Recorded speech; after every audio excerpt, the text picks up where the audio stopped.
these sports. Spitting the truth. It's Channing Crowder, greatest Dolphins who rock up 52. Solana one best of Miami, the voice of FIU. We reppin' to Miami, the Heat and the Panthers too. We reppin' for the Marlins, the Dolphins, that's how we do. We reppin' for the Anybody's paying attention on the chat, I just pulled the nose hair out of my nose. And tell him that it's on. I finally got his name on the song. Can't do it wrong, cause it sounds so sweet. You spit the facts while I keep the crowd on their feet. What we call BTS, behind the scenes. Georgia music representing 104.3. Hey, welcome to the show. Hey, here we go. On a Monday, that's our friend Georgie bringing us into the show, as he always does. Georgie Music on social media. We're big fans of his. JORGMUZIK.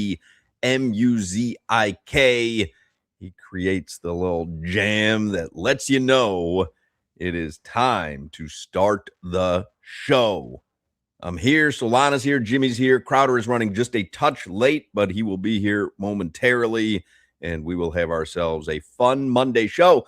There's something about these Miami Marlins. Hey, man. I mean, we got ourselves a roller coaster of a season, which is great. Some seasons are just the downward trajectory. Right. So I'll take the roller coaster because that means there's ups and downs. So what do they won? 6 out of 7 now? Yep. They lost that first one on Thursday in New York, but they took the next 3. And, I mean, one side of me, Hawk, feels like there's something about these Marlins. The other side feels like the Mets just stink. And I don't know which one is more true, but I'll side with the former rather than the latter. It feels like there's something about these Marlins. It does. Yeah. I mean, I think they're probably a 500 ball club, which is essentially what they are. They've been incredibly streaky since the end of May. The end of May, I mean, it was just like a great 5 weeks. Then it was a brutal 2 weeks. And now we're back to enjoying everything that they're doing. Now, today is MLB trade deadline day. And what is that, 6 o'clock? Yeah, 6, but we just got a trade right now involving the Miami Marlins. I'm seeing. Are we sure? Because I saw it on the chat, but I hadn't been able to authenticate it. Yeah, unless I'm getting fake Jeff Passan. Jeff Passan from ESPN. Jeff Passan says the Tampa Bay Rays are acquiring catcher, no surprise here, Liam Hicks, in a trade with the Miami Marlins. All right. Now, that one does not surprise me. Nope. Joe Mack is that dude. And Liam Hicks had become expendable. So the Tampa Bay Rays will be the new home of Liam Hicks. And I'm waiting with fingers crossed that Otto Lopez doesn't end up with the Yankees. There's a lot of scuttlebutt that they're interested in Otto Lopez. I'm hoping that Xavier Edwards doesn't get traded. I saw a lot of stuff over the weekend that Kyle Stowers was being talked about as a possible trade piece. So, you know, had the Marlins continued their losing streak from 12 games and it was at 15 games, or they were, all of a sudden 6 games under 500, you might have more of a palate to start moving guys. But the fact that they've strung together 6 out of 7 and they're right back in this thing, I'm really hoping that some of the guys who I root for are not gotten rid of for future prospects. So we bid thee a farewell to Liam Hicks. It was good. I enjoyed Liam Hicks, but Joe Mack is like, that job is his. There's going to be no platooning. So Liam Hicks goes to the Rays, and we'll keep an eye on other moves. It does make the team worse today, though, to be fair, Hawk. Yeah. Like, I saw a graphic earlier today. Every Major League Baseball team's WAR leader, and guess who was leading for the Marlins? It was Joe Mack, which is insane. The dude literally got called up from AAA. But right now, it makes the Marlins worse, which I understand it. For the long term, this is obviously the smart move. But I don't know. Like, we're talking about, there's something about these Marlins, and they're in the thick of it. They're 1.5 games back of second and third place in the wild card. And they just got rid of one of their more productive hitters. So, like, I get it, but also I'm bummed because I thought this could be a playoff year for the team. He's the one though. Like if you can get quality prospects, and I don't For know sure. anything about Major League Baseball prospects, but if you can get quality prospects for someone who is playing a position that has a stud at it, who's going to hopefully be there for a while, he to me makes the most sense. Yeah. Otto Lopez, like I said, would annoy me. Xavier Edwards would annoy me. Kyle Stowers would annoy me, but I'm okay with Liam Hicks. What about Conine, Mr. Marwin? What? They're not getting rid of Griffin Conine. I mean, I was reading in the Herald that they would at the very least, listen to some offers. I mean, if they got Shohei in return, fine. But other than that, I'm not a co-signing on moving Griffin Conine. That's it. Just Shohei. That's the only player. That's probably it for me, or Wemby. Oh, okay. All right. Jimmy, I said, or Wemby. Okay. Yeah. Would you trade him for Wemby? Oh, 100%. Yeah. Do you know who I'm talking about? No clue.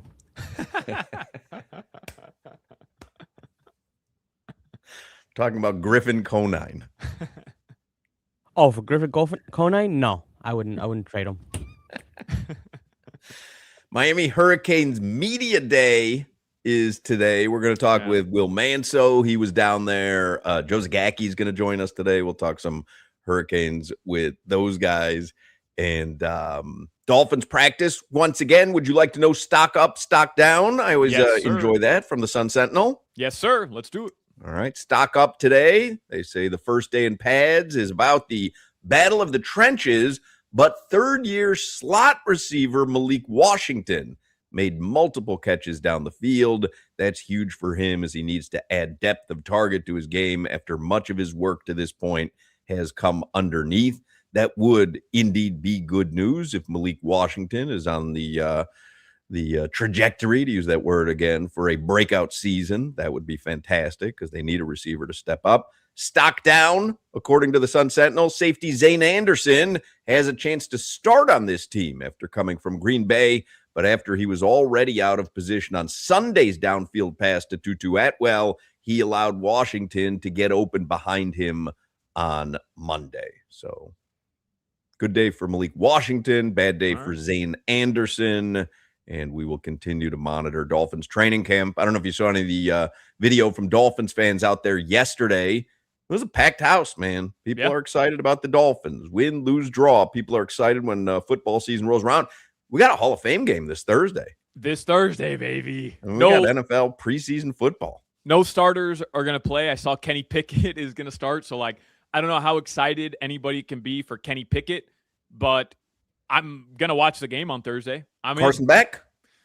Carson Beck will likely play. Yeah. Probably likely play a lot, right?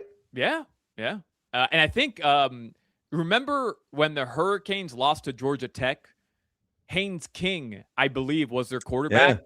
And I think he's on the Carolina Panthers as well. So Haynes King will, was it Georgia Tech? Yeah, it was Georgia Tech. So he's going to play a bunch, I'm sure, once they bench Kenny Pickett. Well, I will, it says Barry Jackson says source confirms Marlins get 3 prospects in the deal for Liam Hicks. One, according to The Athletic, is infielder Braden Taylor. Oh, a Double-A infielder. Braden Taylor. We got Braden? BT. Where'd he play? There you go. The Montgomery Biscuits. Is that their name? Yeah. Oh, I'm a big fan of the Biscuits. That's a good name. All right. Anyway, like I said, it's Hurricanes Media Day. Will Manso's been there, so we're going to talk with him, boots on the ground, if you will. And Joe Zagacki was there, boots on the ground as well. So we have a lot to get to this afternoon. Let's do headlines. Brought to you by Doral Kia in Miami. At a Domino's game, you'll find your abuelito. And whenever you want a low price, you save with your Pricito. Save now with your Pricito at Doral Kia. Another name to keep an eye out is Braxton Garrett. It looks like, I was reading, again, Miami Herald, I think it was Barry Jackson, who was explaining why Braxton Garrett is likely on the move out of Miami. Yeah. Marlins are 58 and 55, by the way. They're off today. big series. We'll find out if there's something about the Marlins. Like, this is one of those series. Post-trade deadline, you're within a game and a half of the wild card, and you've got the division leaders. You're on the road in Atlanta starting tomorrow. NFL preseason is Thursday. That's when it all begins. Hall of Fame game. It is the Panthers and the Cardinals. I also saw, Hawk, some training camp notes that Chris Bell and Storm Duck were seen working on the side with trainers, rehabbing knee injuries for the Storm Duck Brigade. There was an ESPN article right now that said one important training camp battle for every team. Do you want to guess?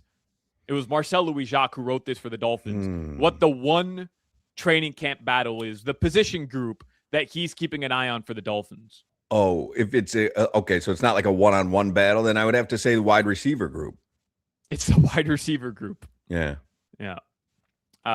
He basically says that Jalen Tolbert, Malik Washington, and Tutu Atwell separated themselves as the three during spring practice. But then he says Caleb Douglas and Kevin Coleman Jr., the rookies, aren't far behind.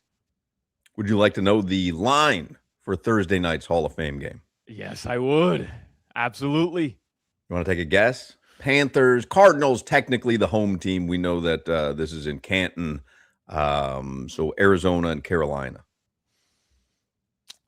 Would Carson Beck start if Jacoby Brissett?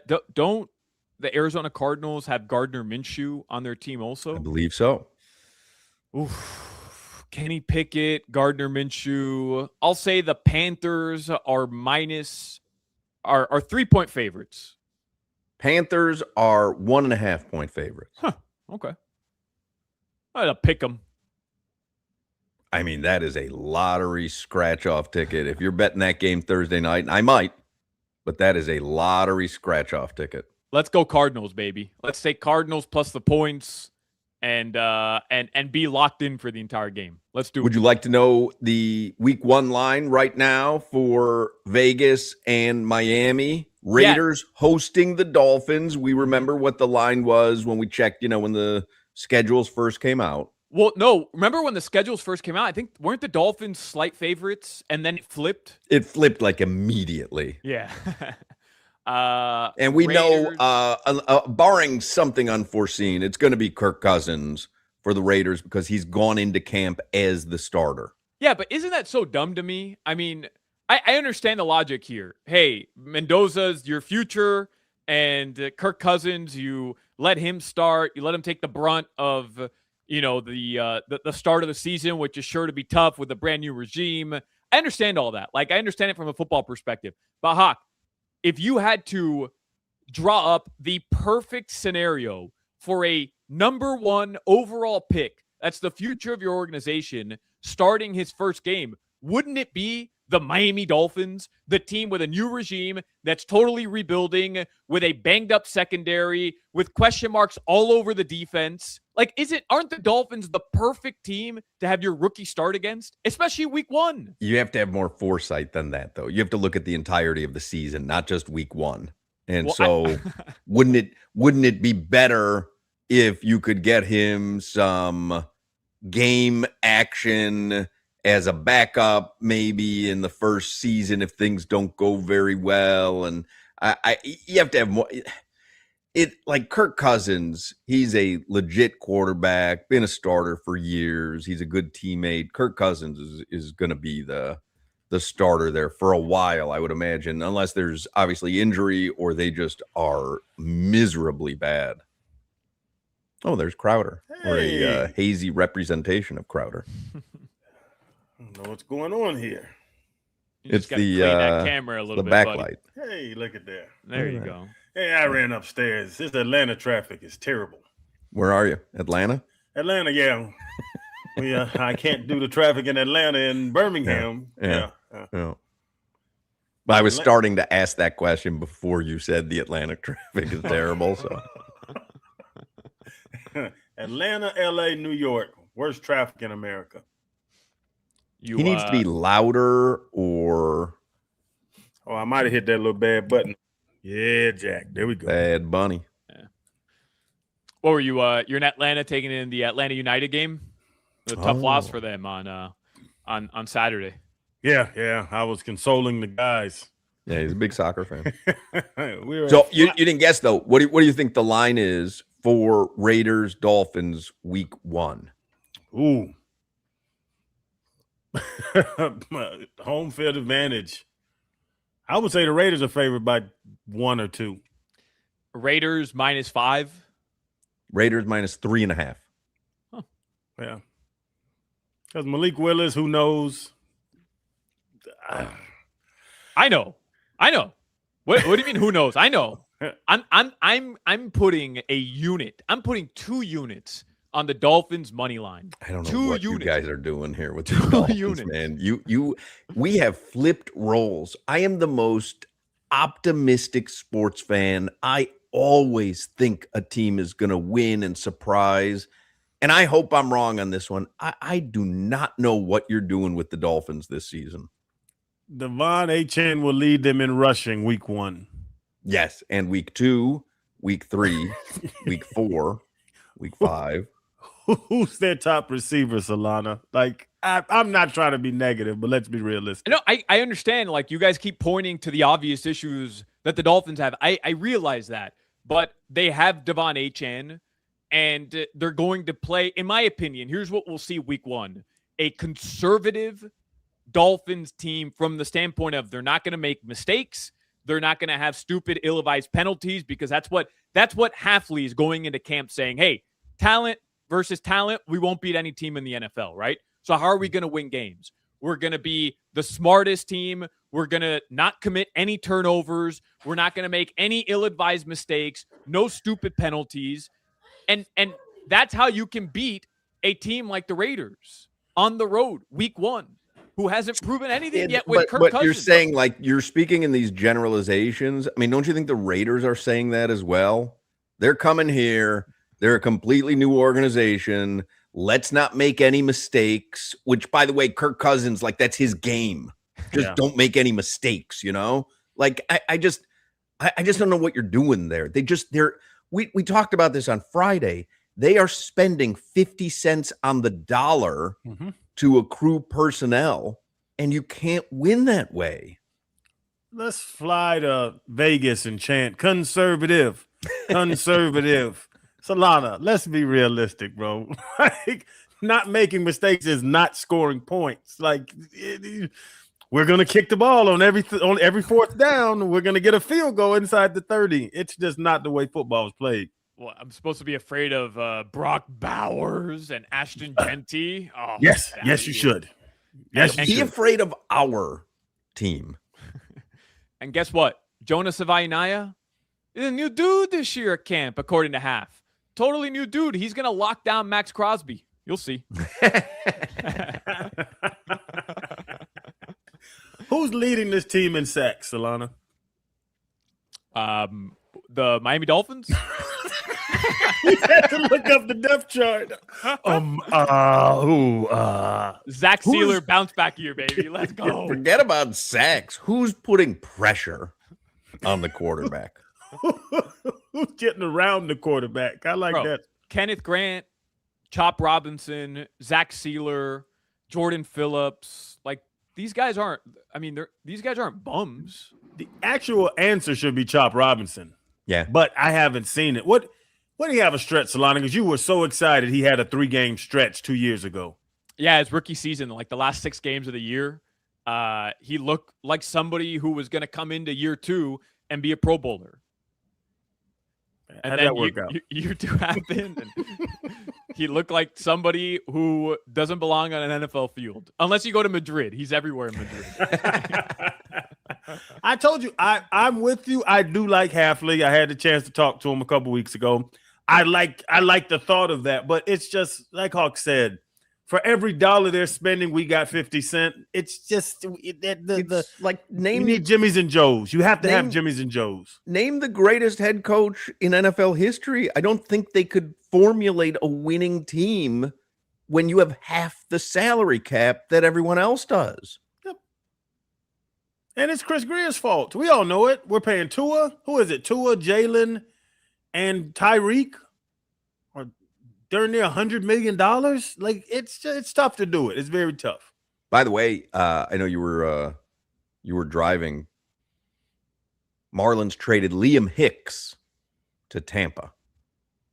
For We some kind of prospect. knew he'd be on the move because Joe Mack behind the plate. There's just no spot really for Liam Hicks. So, but we're keeping an eye because the trade deadline's 6:00. So we're keeping an eye. They could potentially move Otto Lopez. There's been a lot of scuttlebutt. I hope they don't about him going to the Yankees. They're talking now about Kyle Stowers maybe even being traded, hoping that he doesn't get traded. But there's that possibility. Xavier Edwards' name has been mentioned in a whole bunch of rumors as well. So, but Liam Hicks has been traded from the Marlins. That one I'm okay with. Crazy. I was watching the Dodgers game last night. And they got Scooble. They got Scooble with already Shohei and Mookie and all them dudes, the big beard guy. Like and they were talking about trying to do a salary cap during the broadcast. There's going to be no baseball season next season. Yeah. There's going to be a lockout because the owners want a salary cap, and fans should really want it too. We will never be able to compete against the Dodgers. Anybody who's good in baseball goes to the Dodgers. From the player side, and I agree with you business-wise, but from the player side, y'all get less money if you want to be on a good team. It's tough to sell that to the Players Association. Oh, I get it. I mean, that's why there's going to be a lockout, because the opposing side, the players are saying, no, we're doing just fine without a salary cap. We've never had a salary cap. Like, I get why there's opposing sides on it. Yeah. But for the sake of the game, there has to be a salary cap. There's literally no built-in parity. It's what makes, I think, the NFL so great and the NBA. Like, you have parameters. Each team has to work within those parameters. You have a limitless bankroll with the Dodgers, and you have a very limited bankroll with the Marlins. We'll never compete. We'll have upstart years. This year, they can get into the wild card. Maybe they get beyond the wild card. They ain't beating the Dodgers in the 7-game series. Yeah, and the thing too, like you're saying, not that they'd be playing the Dodgers in the World Series, but in the NLCS or whatever. You have the best general manager in the world. He goes and finds the best players in some little town in Dominican Republic. Then they get good, and then the Dodgers offer them a bunch of money, and they leave. It's too easy. It's too easy to build a team that way. Solana's in the middle of a lightning storm in Kendall, and so that is your weather. The weather report is brought to you by Tornado Roofing and Contracting. Don't wait until the next storm hits. Get your free roof and window estimate. Call 954-968-8155. I saw Tua today with his son and wife. You did? Yes. I can't tell you that we have a very good Atlanta Falcons player that we interviewed for the Pivot today. And we're walking out the field, Tua sitting on the ground, his little baby's running around, jumping on him, his wife sitting there. It was pretty cool. Did you tell him I bet a future for him to win comeback player of the season? I didn't talk to him. I felt funny. I was torn on should I go up to him. But you were wearing the Bama hat. This is an Atlanta Braves hat. No, nothing. It's debatable. I wore the Atlanta hat because I'm in Atlanta. I thought it was a Bama hat for Tua. All right, Will Manso. We're going to New York tomorrow. I got my New York Yankees hat ready. Will Manso was at Miami Hurricanes Media Day today in Coral Gables. So we'll speak with Will. We'll try to get reconnected with Solana. On Hard Rock Bet, everyone's invited to the party, and your name is on the list. Sign up with Hard Rock Bet today and bet $5 on anything. If it wins, you also score $150 in bonus bets. So you got a winning bet plus an extra $150 to bet with. That's how you get the party started on Hard Rock Bet. Payable in bonus bets, not a cash offer. Training camp is underway, which means football season's right around the corner, but you don't have to wait till kickoff to start betting on football. Head over to Hard Rock Bet now. Lock in your favorite futures. You know who I have for Comeback Player of the Year. Who wins the entire thing? Who's the MVP? Which team's going to sneak into the playoffs? And if you're into the college game more, who's going to win the Natty? Get your futures in today on the Hard Rock Bet app. Baseball is heating up. This summer, Hard Rock Bet has the hottest betting odds in Florida, introducing the 10-cent summer sale. vig, juice, whatever you want to call it. They're cutting their cut on winners, spreads, and over-under pregame baseball bets. Same bets, better odds. So swing for the fences all August long with the 10-cent summer sale only on Hard Rock Bet. It's valid for moneyline spread and over-under pregame markets with odds between minus 250 and plus 250 only. Now, in soccer, Miami begins its quest for another trophy on Wednesday against San Luis. And if you're like me, every soccer match day gives you an opportunity to build a same-game parlay. Maybe someone to score twice, or someone to have an assist, or Miami to score at least 3 goals. However you draw it up, Hard Rock Bet gives you tons of ways to make that epic same-game parlay. It all starts with you downloading the Hard Rock Bet app right now. Offered by the Seminole Tribe of Florida. Must be 21 plus and physically present in Florida to wager. Terms and conditions apply. Concerned about your gambling? Call or text 1-833-PLAY-WISE. You're listening to the Hawk, Crowder, and Solana Show. I don't have no reception. You're in a closet. Got me.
All right, before we talk with Will Manso, I want to remind everybody, Odyssey's Stars and Strings is back. You can enjoy an acoustic evening of songs and stories from some of country music's biggest stars, including Lee Brice, Kane Brown, Brantley Gilbert, and more.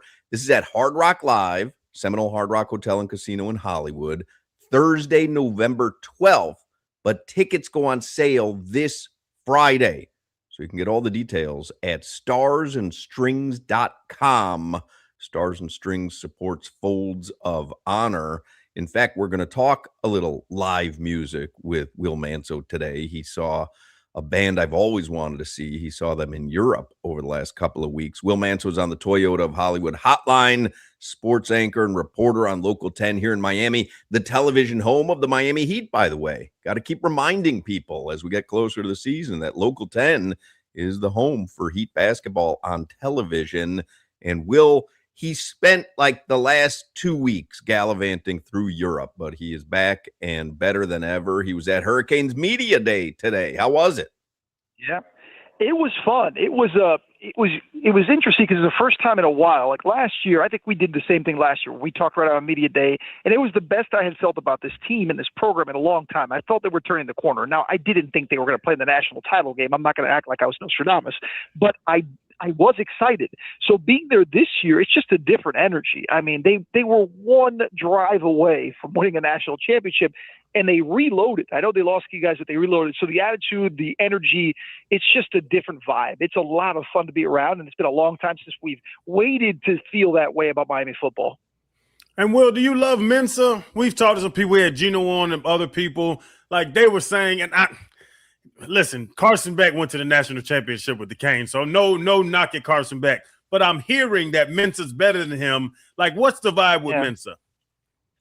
I got a chance to talk to him off the side one-on-one a bit for, just working on stuff for Channel 10. And he's just a really bright young man, really good leader, really impressive kid. I mean, the thing about him is, and I asked him about pressure, and he kind of was one that he kind of chuckled, like, cause, I mean, he's one of those guys, and you've been around them, quarterbacks who want pressure, right? Quarterbacks who to pressure to them isn't pressure. There's a coolness about him. And we saw it a lot in Cam Ward.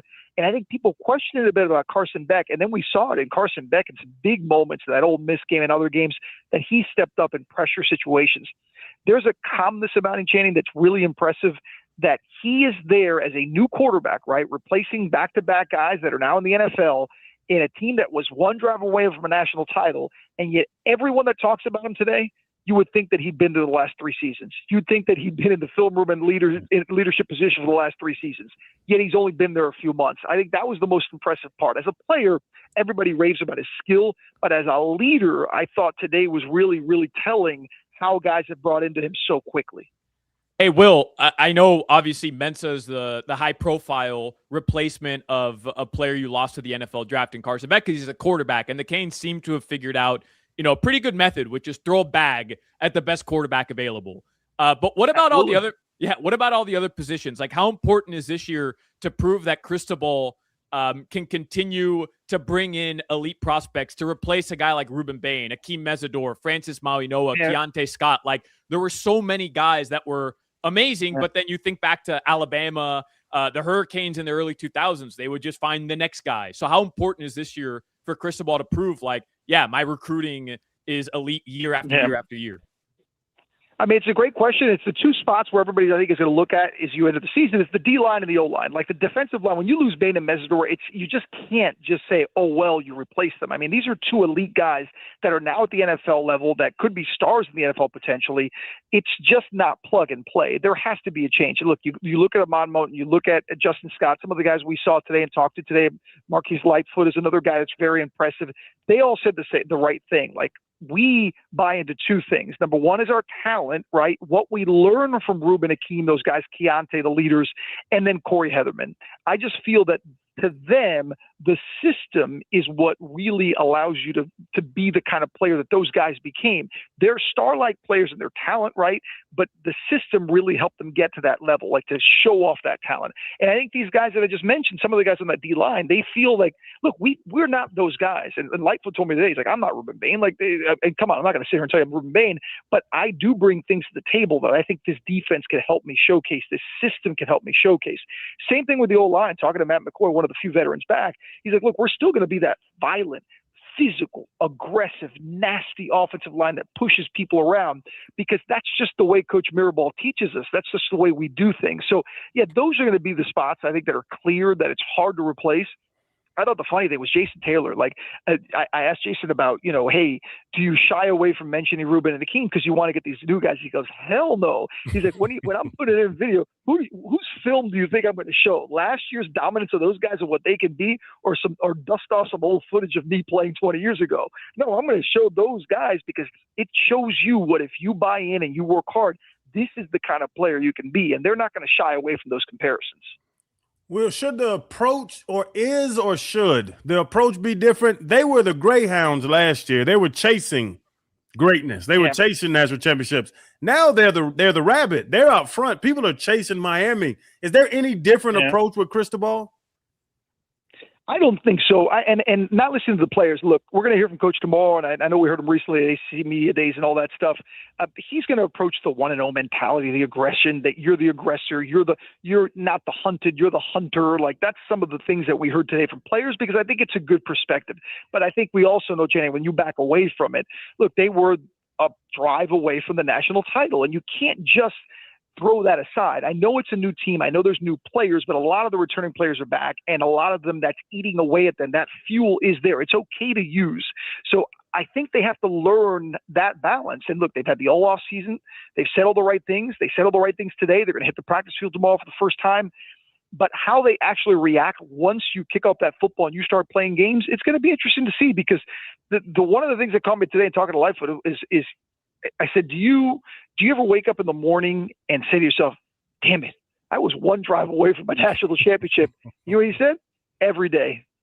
Every day. And I think that kind of fuel is obvious. Like, you can't shy away from it. They were that close, and it'd be silly to not use some of that and to not build off some of that and be the aggressor, knowing that they were so close last year in that incredible run.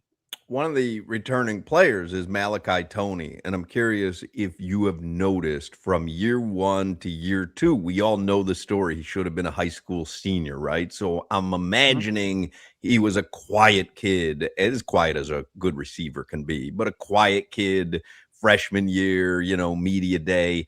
And now all of a sudden, he's known as one of the best, if not the best wide receiver in college football. And I'm wondering if you've seen a difference.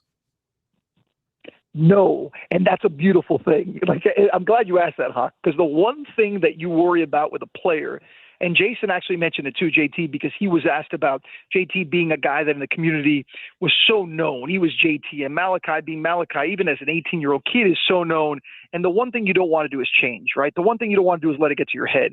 The Malachi I saw today, at least, and the Malachi we've seen in the offseason, these videos and these camps and these things that he's done, is the same sweet kid. He's just, and I say kid because he's a kid. I mean, I have a daughter who's 18. I have a daughter who's 20. Like, he's a young man, but he's a kid. And the fact that success today and other days you see him doesn't get to his head, he says all the right things. He praises his teammates. He wants to keep working hard. He says there's more to do, more to give. He doesn't lay on just what he did last year. I think that's probably as impressive, if not more impressive, in year 2 than in year 1, where he did all those things and he just kind of came out of nowhere and did it as, like you said, a guy who should have been in high school. So to answer your question, no. And I think the fact that the answer is no is a good thing, because you don't want this kind of stuff getting to his head. But, Will, let me tell you a little story about JT. Because in 2006, when he was going for the Defensive Player of the Year, he didn't wear cleats to practice. He just went out there and jogged around the tackle and just – it was really not – similar. I didn't say they were similar. JT brought that up. But he was out there not trying to get hurt, because if I do – like – and it sounds soft. I'm not going to lie. Even coming out of me, it sounds funny asking, like, shouldn't they protect Malachi Toney? Like, let him catch a couple balls and then let him go over there and drink some water, because we can't lose Malachi for this season. He's the top 3 receiver in the nation. You're right, but I think it's not in his DNA in the sense that Malachi is so he's such a sweet young man. Like, he's such a nice kid. Like, people sometimes, I think, confuse it as that he's quiet, that he's antisocial or anything. He's not at all of that. He's all about ball, Channing. Like, I remember last year, I think I told you guys this story when I would do live shots for the 6 o'clock news, which was hours, multiple hours after they're done with work. And he'd be back there, he'd bring out a teammate or a friend and catch 200 balls in the jugs machine. And it's just, that's what he does all the time, like in his free time. They were telling stories today how he's the first one in the office. He's there till late. Will they do maybe in camp and in other situations? Sure. Could they back off a little bit from the football perspective? Maybe. But from the just being around the building and eat, sleep, breathe football, it's just his DNA. That's just who he is. So I don't see any scenario where he's going to back off at all. He just loves being out on the field with his teammates, and they love having him out there because he's just such a special player. Let's get to the important stuff with Will before we run out of time. Boy. You were in Europe for a couple of weeks. First of all, how was Europe? Very hot, I'm assuming. I got lucky, man. We missed the heat wave by we were in London for 6 days. We missed the heat wave by 2 days. Like 2 days earlier, it was unbearable. My sister says they were like putting ice in a tub, and because my sister lives over there, she said it was terrible. We did not get that. Then we went to south of France with her, and it was beautiful. The weather in the 70s, 80s. I had the Mediterranean Sea. I never experienced that. It was so much fun. One day, our last day in Paris was hot as hell. But, it's like day 14. I was basically in an alcohol coma. I was sweating alcohol anyways. So it was fine. We missed out on that, thankfully. So where were you exactly? You were in London? You were in France? Anywhere else? London, then Saint-Rémy-de-Provence, and over by Marseille, which is about an hour north of Marseille and not too far from Nice. We went to Nîmes to see the concert of the Cure concert that I told you about that I know we'll talk about, which was a blast. It was in a Colosseum, a Roman Colosseum that was built in 160 AD. It was insane. And then we ended the trip in Paris because we flew back home from Paris. Man, so Will's texting me from this concert, The Cure, and he's seeing them in this Colosseum. And I've never seen The Cure before, but they're in the Rock and Roll Hall of Fame. But they're really like a 80s, 90s band. Like I don't know if you'd know a single song from The Cure, Crowder. I'm not even certain Solana Dude would. does. Boys Don't Cry. I was watching He-Man, the He-Man movie the other day, the Masters of the Universe, the new one that just came out, and Boys Don't Cry is in a whole scene. I'm thinking to myself, they still to this day, years later, transcend. They're still great. Yeah, Friday, Friday I'm in Love. That's what I was thinking that you might. Friday I'm in Love was a big hit. for sure. Yeah, my cures were different. Your cure was his cure was peanut butter after he had crabs. I remember that cure. Amazing. They were amazing. This is the second time I've seen them. They were amazing. And I know I told you, Hawk, and I may have said on the show, I have a connection because my sister's best friend in London, that they've known each other for years, their children go to school together, is the wife of the drummer of The Cure, Jason Cooper, who I've gotten to know through the years. He's a wonderful guy.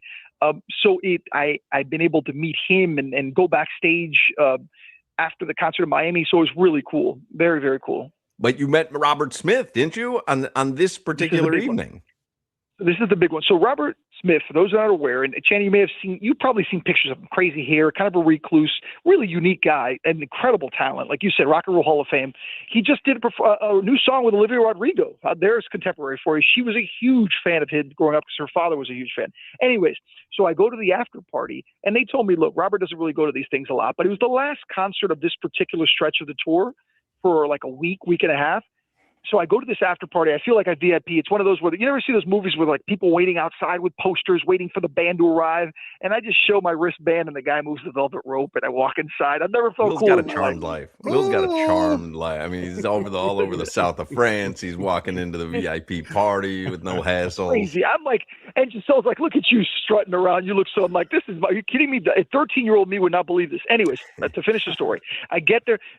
Allison, Jason, the drummer's wife, says, "Oh my God, Robert's here. He's right behind you. Don't just turn around." I look around, and there's Robert Smith standing 5 feet from me, having a glass of wine, talking to some man.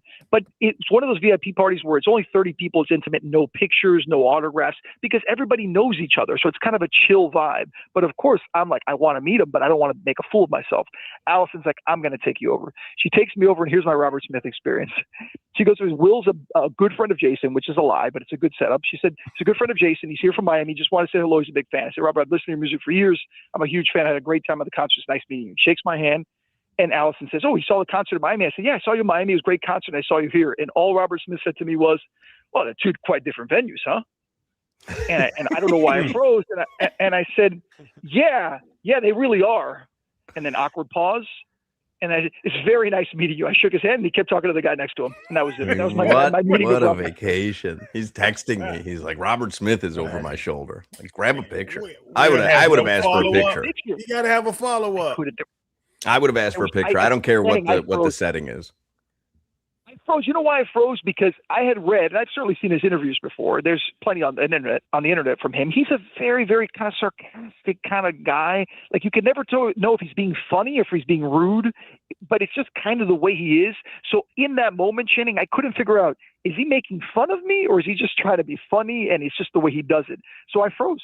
I froze up. I didn't know what to do. I just said, yeah, you talk about his sarcastic sense of humor. When they got inducted into the Rock and Roll Hall of Fame, I remember this clip that had gone viral where this reporter from England, she's like, are you as excited as I am that you guys are going into the Rock and Roll Hall of Fame tonight? And he goes, I don't think so. she was beside herself. She was screaming. She was so excited, and he was kind of like, not pretty clearly no. Like, he was like very sarcastic and dry. And I think that's what he meant to me. Like, oh, it's two different venues, huh? Like, and I think that's what he meant. Like, obviously, Miami and a Coliseum from 160 AD and the Kaseya Center are not the same. Back to the grind, Will. You're back and you're back to work, and it's the busy season. So get to it. I love this. All right, guys, we'll talk soon. See you, Will. Yes, sir. There you go, Will Manso with a report from Hurricanes Media Day and from the south of France, from backstage at the Cure. I mean, guy's living the life. Now he's got the Heat on his network. So he played running back for the Vikings, and he's a drummer? Yeah, he was he's not a drummer. He's a singer, but but yes, he's a Renaissance man. That's impressive. Robert Smith is the singer. He's the lead singer of The Cure.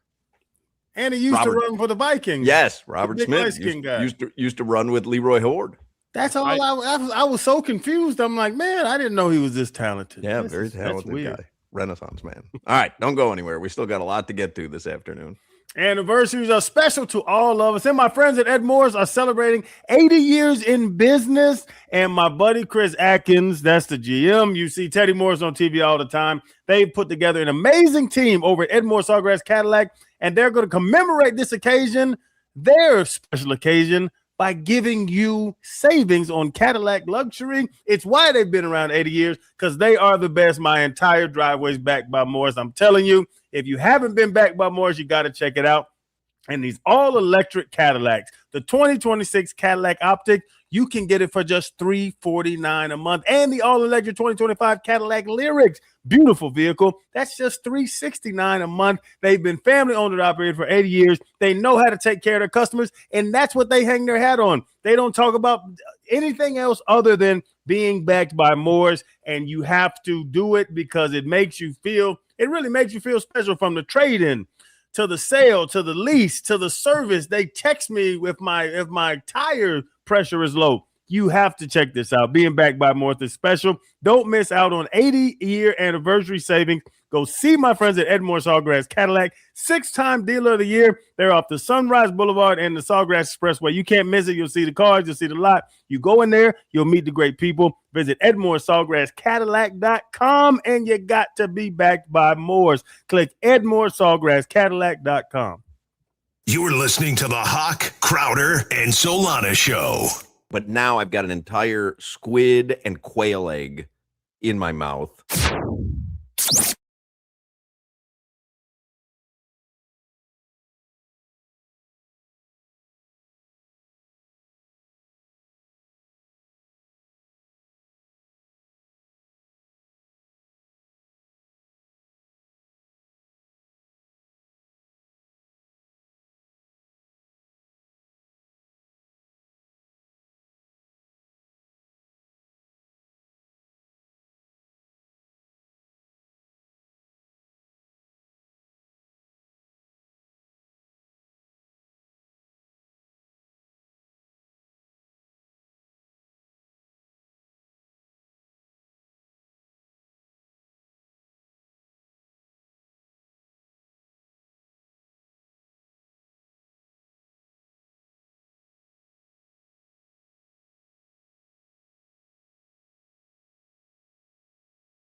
I need your love. I need your time when everything. Anybody know what happened on this day in 2017? This day in 2017 is a fairly monumental day in Miami Dolphins history. That's 9 years ago. Yeah. And not necessarily, when I say monumental, I don't necessarily mean for a positive. Ryan Tannehill was traded to the Tennessee Titans. That's a good guess.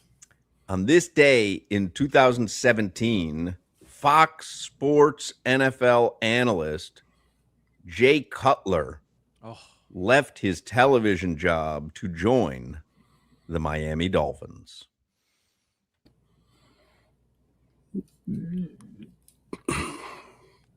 Jay Cutler was pretty good with the Bears. He was good with the Bears. He was good with Denver, right? He got to the Bears from Denver. Yeah. He was one of the most disinterested players that ever. And again, you know, who was that Buffalo Bills safety? That Poyer. Like, Poyer. I don't know if he was disinterested. He wasn't very good. I felt like he was disinterested. Jay Cutler seemed disinterested, was cashing a $10 million paycheck, probably got sold a bill of goods from Adam Gase. Hey, no pressure, no nothing. You just come in, play quarterback. We need a quarterback. You're going to be the guy. It was one of the worst decisions I think a head coach ever made for the future of his organization, because he had a quarterback out there who didn't seem to care that he was out there and didn't seem to want to be. And I know you worked with him on TV for a while. Huck, that's why I'm looking around. I'm trying to find the right words. Right. I'm not asking you to crush him, because I know you have a relationship with him, but I don't even know that I would have done anything different either. You know, 10 million. I really don't want to play anymore, but 10 million just to come down to Miami, like, and I know Adam Gase and the decision career-wise was great. I know Adam Gase's offense. I'll go down here and mess around a little bit. And like I said, I worked with him for a year. What's your thought on his personality? I think he's got a boring personality. Bingo. Yeah. Working with him was like, what do you want? It's just always like, what's a man? Yeah. That's what the kids kids feel say. like he's like a Timu Aaron Rodgers. Mr. 305. Dale. God bless. Dale. Dale. Thank you, Jimmy the Bedbug. You're welcome. I was asking him before the show, how's he like that for a nickname, Jimmy the Bedbug? And he didn't like it at first, but I think I may have bullied him into it. He gave me the go-ahead. Don't you like that? Bedbug. Nobody likes bed bugs. Yeah, but that shit, like, you're dangerous. Ooh, don't mess with him. That's Jimmy the Bedbug. No, Hawk. That bed bugs are just annoying. Yeah, exactly. There goes Jimmy the Bedbug. Jimmy the bed bug. I'm going to try to make it happen. That's not an intimidating nickname. 305 is brought to you by Miami Lakes Chevrolet, where you walk in as a customer and drive out as family. I always feel like Jay Cutler wanted to be perceived as like a deep thinker, like Aaron Rodgers is, and like a free spirit the way Aaron Rodgers is, but he just doesn't have that personality to pull it off. Yeah, meh. Yeah, MEH. It's even in pre-production meetings. We're talking about quarterbacks. Okay, sounds good. Like it was nothing. Like there was nothing to it. Was he trying to be a deep thinker though? Because I don't remember that side of Jay Cutler. I remember the I don't care side of Jay Cutler. Like I don't want to be a part of this conversation. I don't want to answer your questions. I don't care what you guys think. And he always just came off like, I don't care, which was annoying at times, because if you lost a big game, you want your quarterback to show some emotion. Like, and he just always kind of played the, I'm too important for this type of stuff. I don't care. But I think that was his actual personality though, right? Right. Yeah. Oh no, Solana. I tell you, it was, what's it called? There's Asperger's. Yeah. It was like even working with him, bro. I worked with him for an entire football season. Right, like, There am was I no getting ups through and to you? downs. Are we connecting at all? It feels like we're not, even though we're hanging out all day. Hey, Patrick Mahomes threw for 380, 3 touchdowns, won the game late. Okay, sounds good.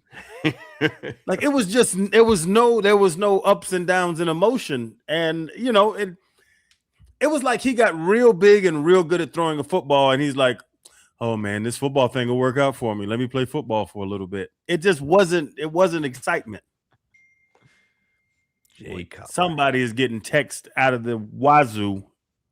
It's my son, because I have him on breakthrough. So even when it's silent, but I have him working on different T-shirt designs for the T-shirt shop, and he's working on it. Can I get an early release? I don't know if this one will resonate. So when I did the podcast with Stu Gatz, I told you the best-selling T-shirt is Hawk, Crowder, Solana, and Jimmy by a mile. And then the Dolphins Know Your History shirt is second, along with Sam Snead, My God, which is a Levitard show reference. But I had asked the podcast listeners, I'm like, what's the T-shirt that you'd like to see up there? And the one that I got most is I'm a Violent Sneezer, which is an old Jimmy the Bed Bug might remember that. Do you remember that, Bed Bug? Jimmy, I remember that. Jimmy, you better put this to bed, Bed Bug. No, this is a great nickname. This is a great nickname. Is it? Bed Bug. Bed Bug. Yeah, Bed Bug. Like that. There's something badass about Bed Bug, Jimmy the Bed Bug. You don't see him, but they annoy you, and you want to get rid of them. When you least expect it, he's there and causing damage, and you can't get rid of him. You remember I'm a Violent Sneezer, Bedbug? What is funny? Bedbug's a funny nickname. It's a good nickname. I like it. It works for Jimmy too. Yeah. Jimmy the Bedbug. Because Jimmy's like, how old are you, Jimmy? You're over 40 now, right? I am 40. Yeah, so he can't be Jimmy all his life. You know what I mean? He's 40 now. Oh, okay. Dude's Bedbug now.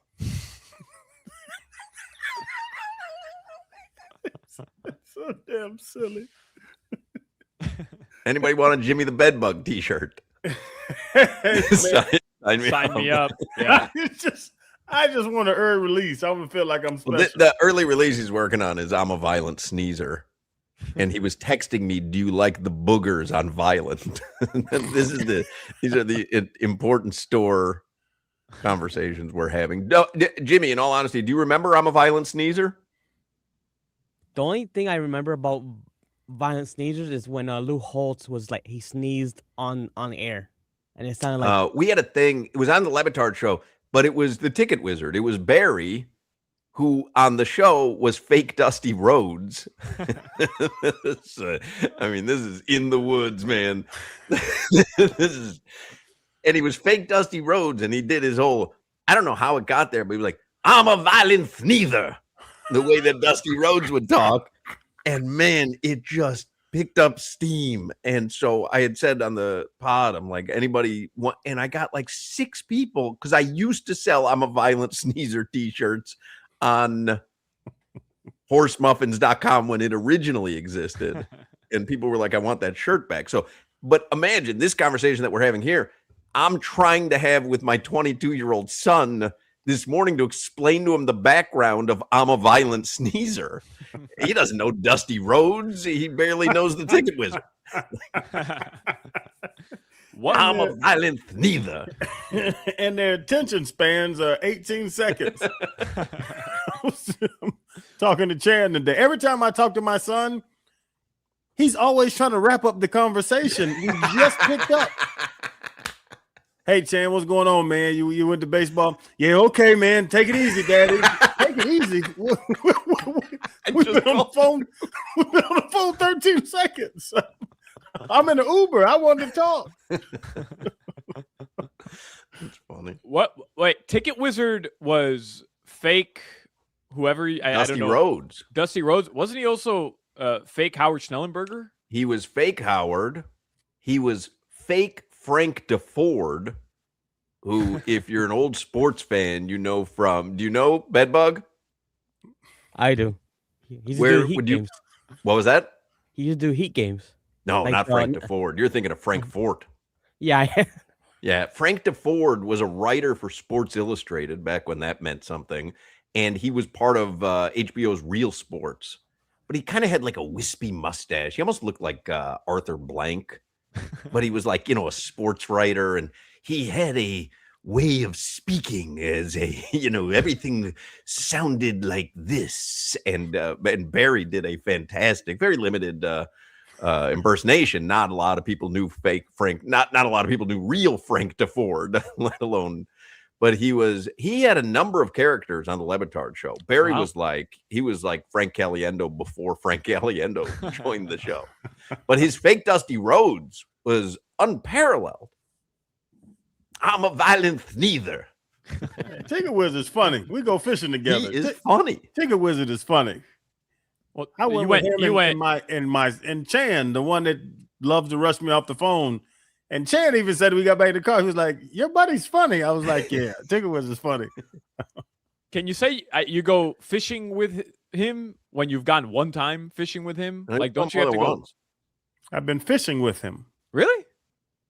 You've gone more than once though with him. Yeah, I went twice. Well, I've been, I think 3 times, but I took my son one time, and even we got back in the car, and he was like, "Daddy," he didn't know his name. He was like, "Yeah, your buddy's funny." I was like, "Yeah, the man, he ain't got no damn sense." Let me get an invite. I want to go fishing with the Ticket Wizard. Well, ain't enough space on the boat. You fish with Jimmy the Bedbug.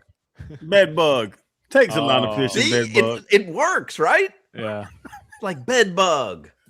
Bedbug. Right? Takes a lot of fishing. I'm telling you, Jimmy the Bedbug. Like it works. Yeah, next time you go fishing with Barry, tell him to break out fake Frank DeFord. I got you. Look up old videos of Frank DeFord. I have to look him up. I wrote a note on my notepad, Frank DeFord, because I got to look him up later on. Yeah, like everything was, sports, but delivered through the prism of a man who knew so much. And like, it looked like he would, be smoking a cigarette out of one of those long cigarette holder filter things that they would smoke in the 20s. Yeah. A texter texts in, you know what, Solana? I got to take you fishing again because I think Dan Day threw off our day. Well, I know what the issue is. I outfished you that day, and you're intimidated, and that's fine. You can be honest, Crowder. Solana, it's okay. I was standing behind you like a 12-year-old helping you reel the fish in. Bro, I fish. What are you talking about? I reeled in the most fish that day. T and Jarvis have co-signed on that when we talked to them about it. And I fish. Like, I have my own rod. I've got my own tackle box. Like, I know how to fish, bro. What do you mean you have a tackle box? You don't have a tackle box. I have a tackle box. If you have a tackle box, that hasn't been opened in 3 years. Solana, next segment, next break, go get your tackle box. Well, I don't have it at my house.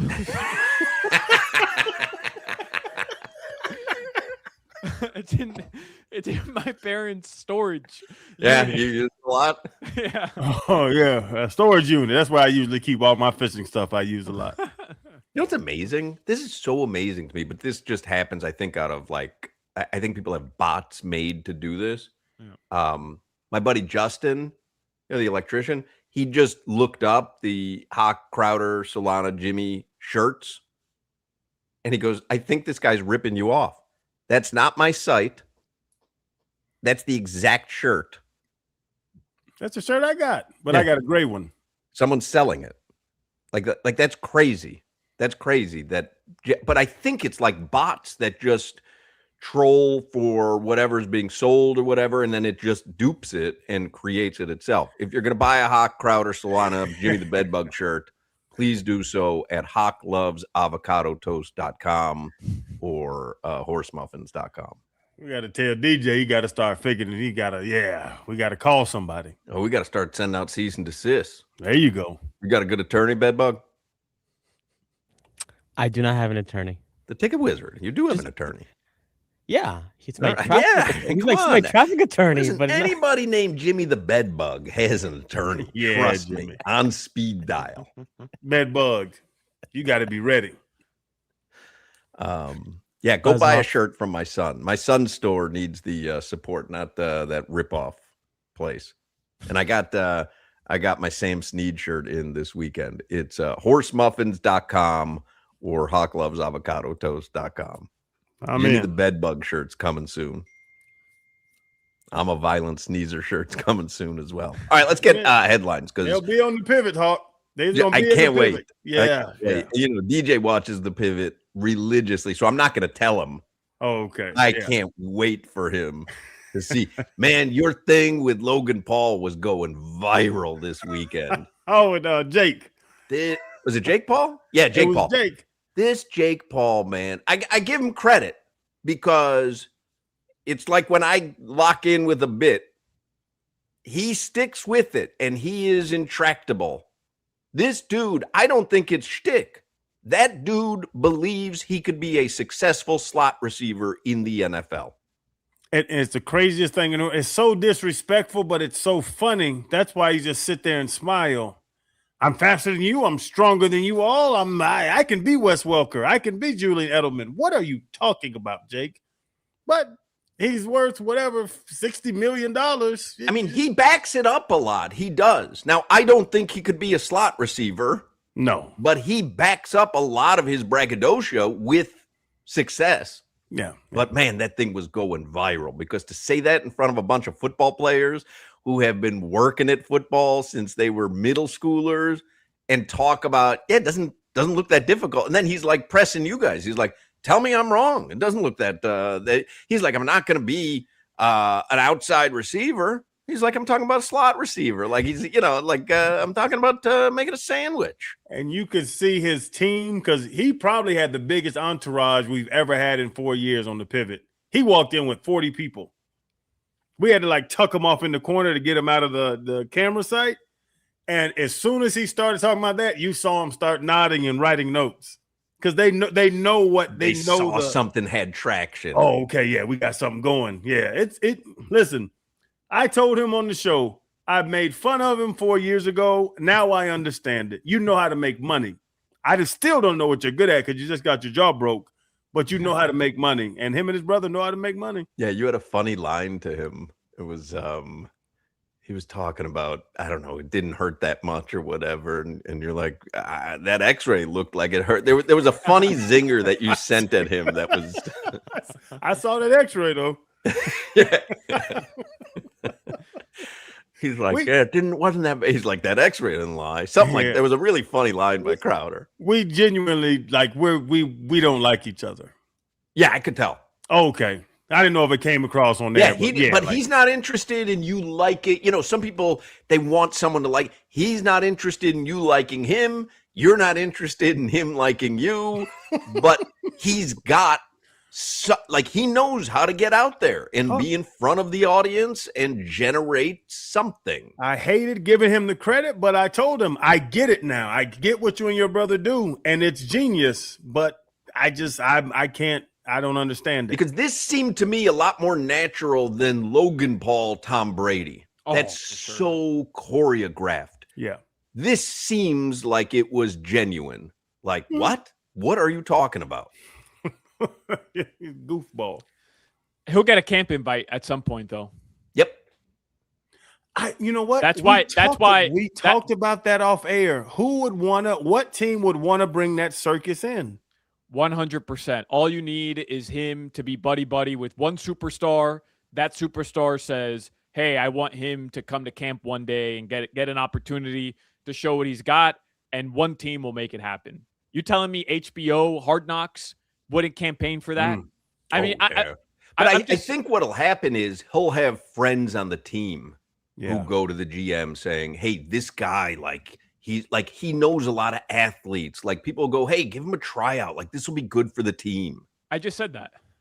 And I'm going to DM. You said he had friends would vouch for him? I said all he needs is one superstar friend on a team that's going to go to the GM and say, hey, give my guy a chance. I didn't hear that. Yeah. And I will DM every linebacker on that team and put a bounty on him. In fairness, I was trying to corroborate Jimmy's report that Braxton Garrett got traded. Bedbug. Bedbug, that's confirmed. That's what Passon is saying. Yeah, I see it. Braxton Garrett to the Chicago Cubs. Bedbug drawing on me.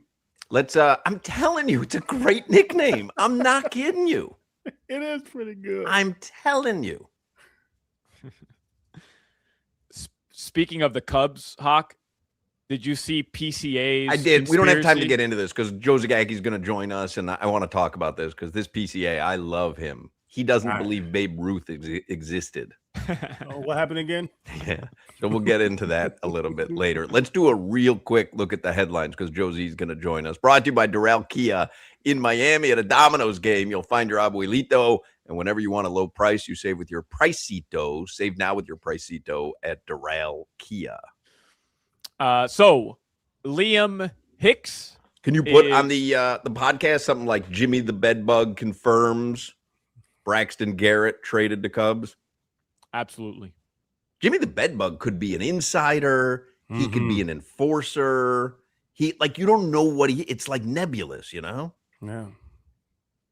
George, the bedbug coming. Not the bedbug. Right. Not the bedbug. Hey, who's coming tonight? I don't know.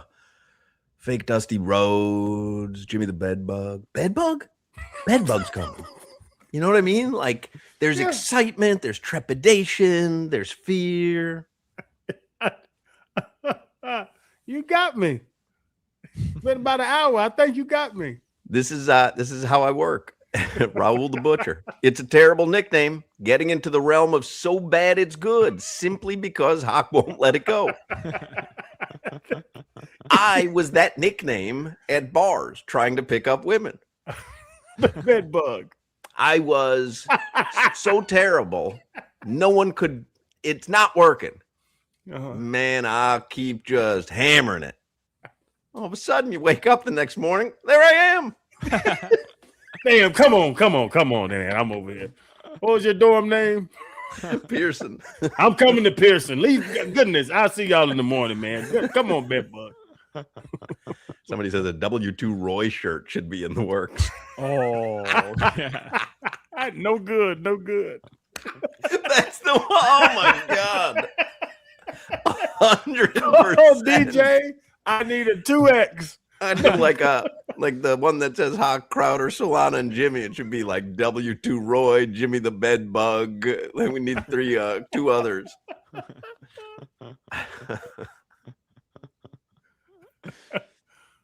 Liam Hicks to the Rays and no good. Braxton Garrett to the Cubbies. Trade deadline is at 6 p.m., but those are the two names that everybody expected would be moved. And alas, they have been moved. Miami can still listen to offers. Sandy Alcantara, Yuri Perez, Max Meyer, Joe Mack are off the table. They're not listening to offers for any of those players. Okay. That's according to the Miami Herald. Marlins are off today, and they're going to play the Atlanta Braves tomorrow, 3-game series, big series for the Fish.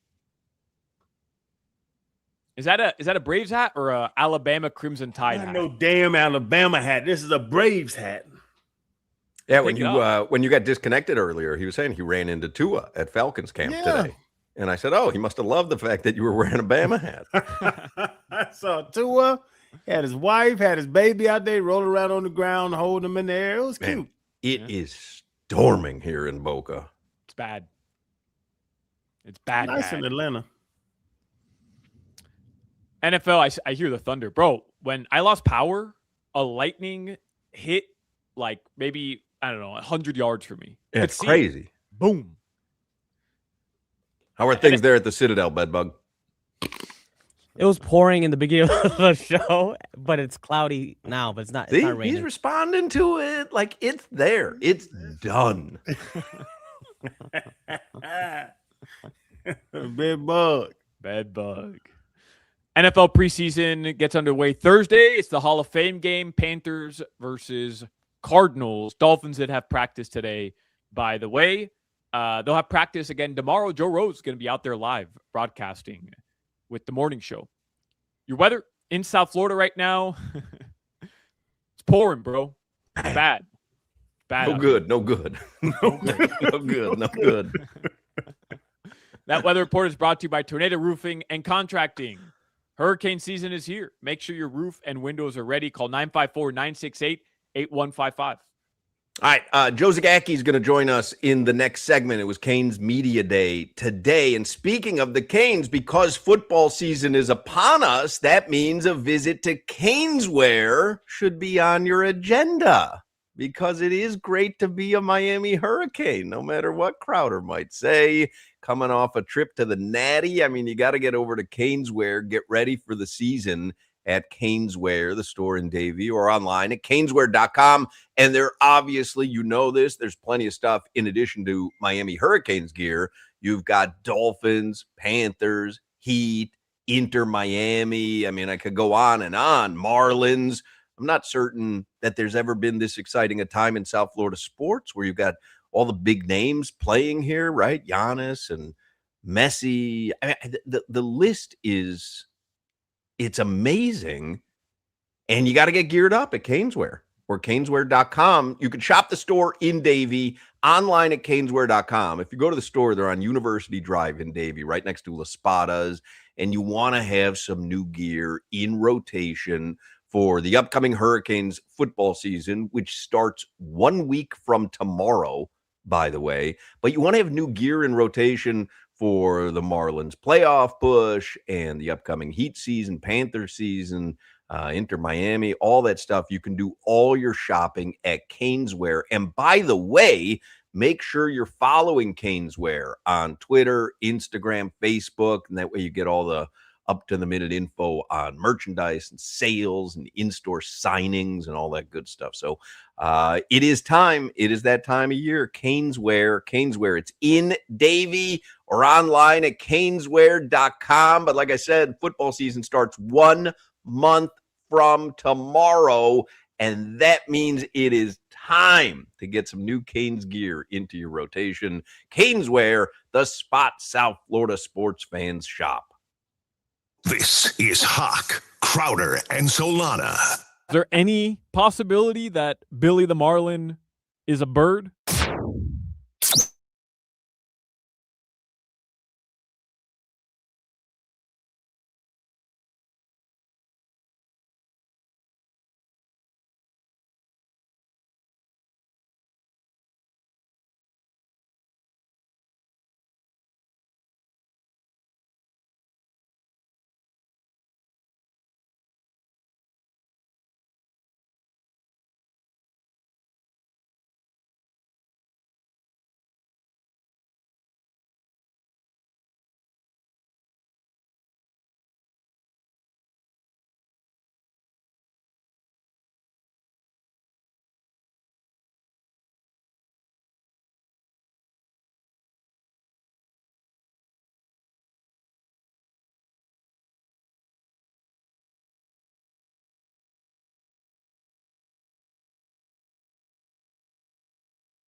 All right, let's talk with Joe Zagacki on the Toyota of Hollywood hotline, the voice of the Miami Hurricanes. You know, he's been part of the Hurricanes broadcast for almost 40 years now.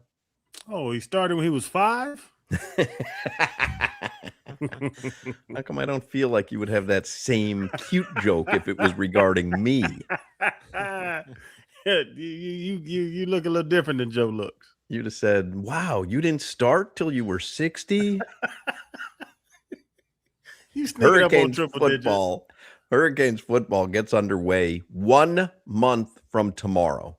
1 month from tomorrow at Stanford. It's a 9 p.m. start Eastern time. And today was Canes Media Day. What were the vibes, Joe? They've got some big expectations going into this season.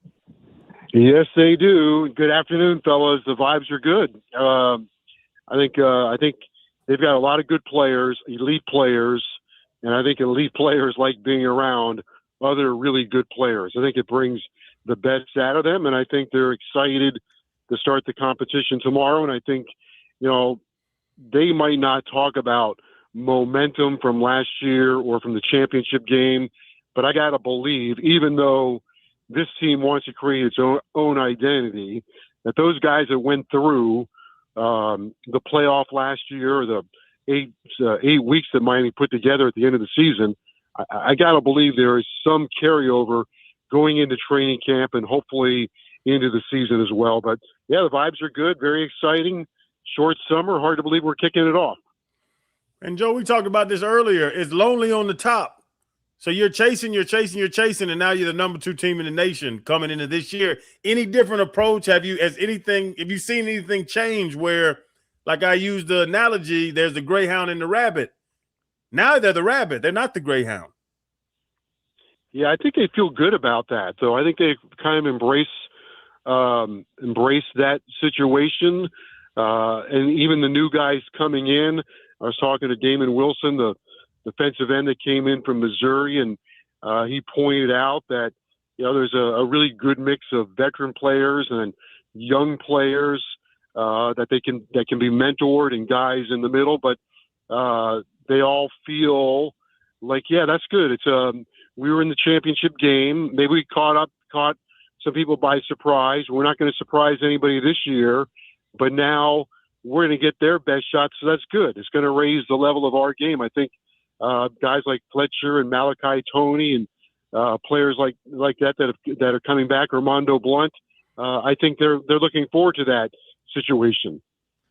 Hey, Joe, is the ACC title game something that necessarily, not that it doesn't matter, obviously you want to win the ACC, that's something Miami hasn't accomplished yet, but was last year proof that the ACC title game and getting there and winning it shouldn't be the top priority? It's just make sure you're in the playoff.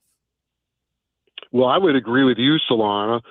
We might be on an island by ourselves. I think, you know, people are talking about the priority of winning the ACC and winning the championship game, and because Miami hasn't done it. So obviously it would be better if they could get rid of that storyline and get rid of that narrative that they haven't won the ACC. However, in the way college football is set up today, with 12 teams and in the playoff and perhaps going to 24 in the near future, to me, the bottom line has always been, I've said this a million times, win 10 games. And if you win 10 games, you probably are going to be playing for something. They won 10 games 2 years ago. They didn't get to where they needed to go. Won 10 games last year, got into the playoff and ended up in the championship game. So be a 10-game winner, and let's see what happens. And but to your point, that story is out there, and yeah, it would be nice for them to put that to bed. And Joe, does the offense change at all? Because I looked up the stats, because we knew that Ward was a pocket passer. We know Cam Beck was a pocket passer, and I was just assuming that Mensah was a runner.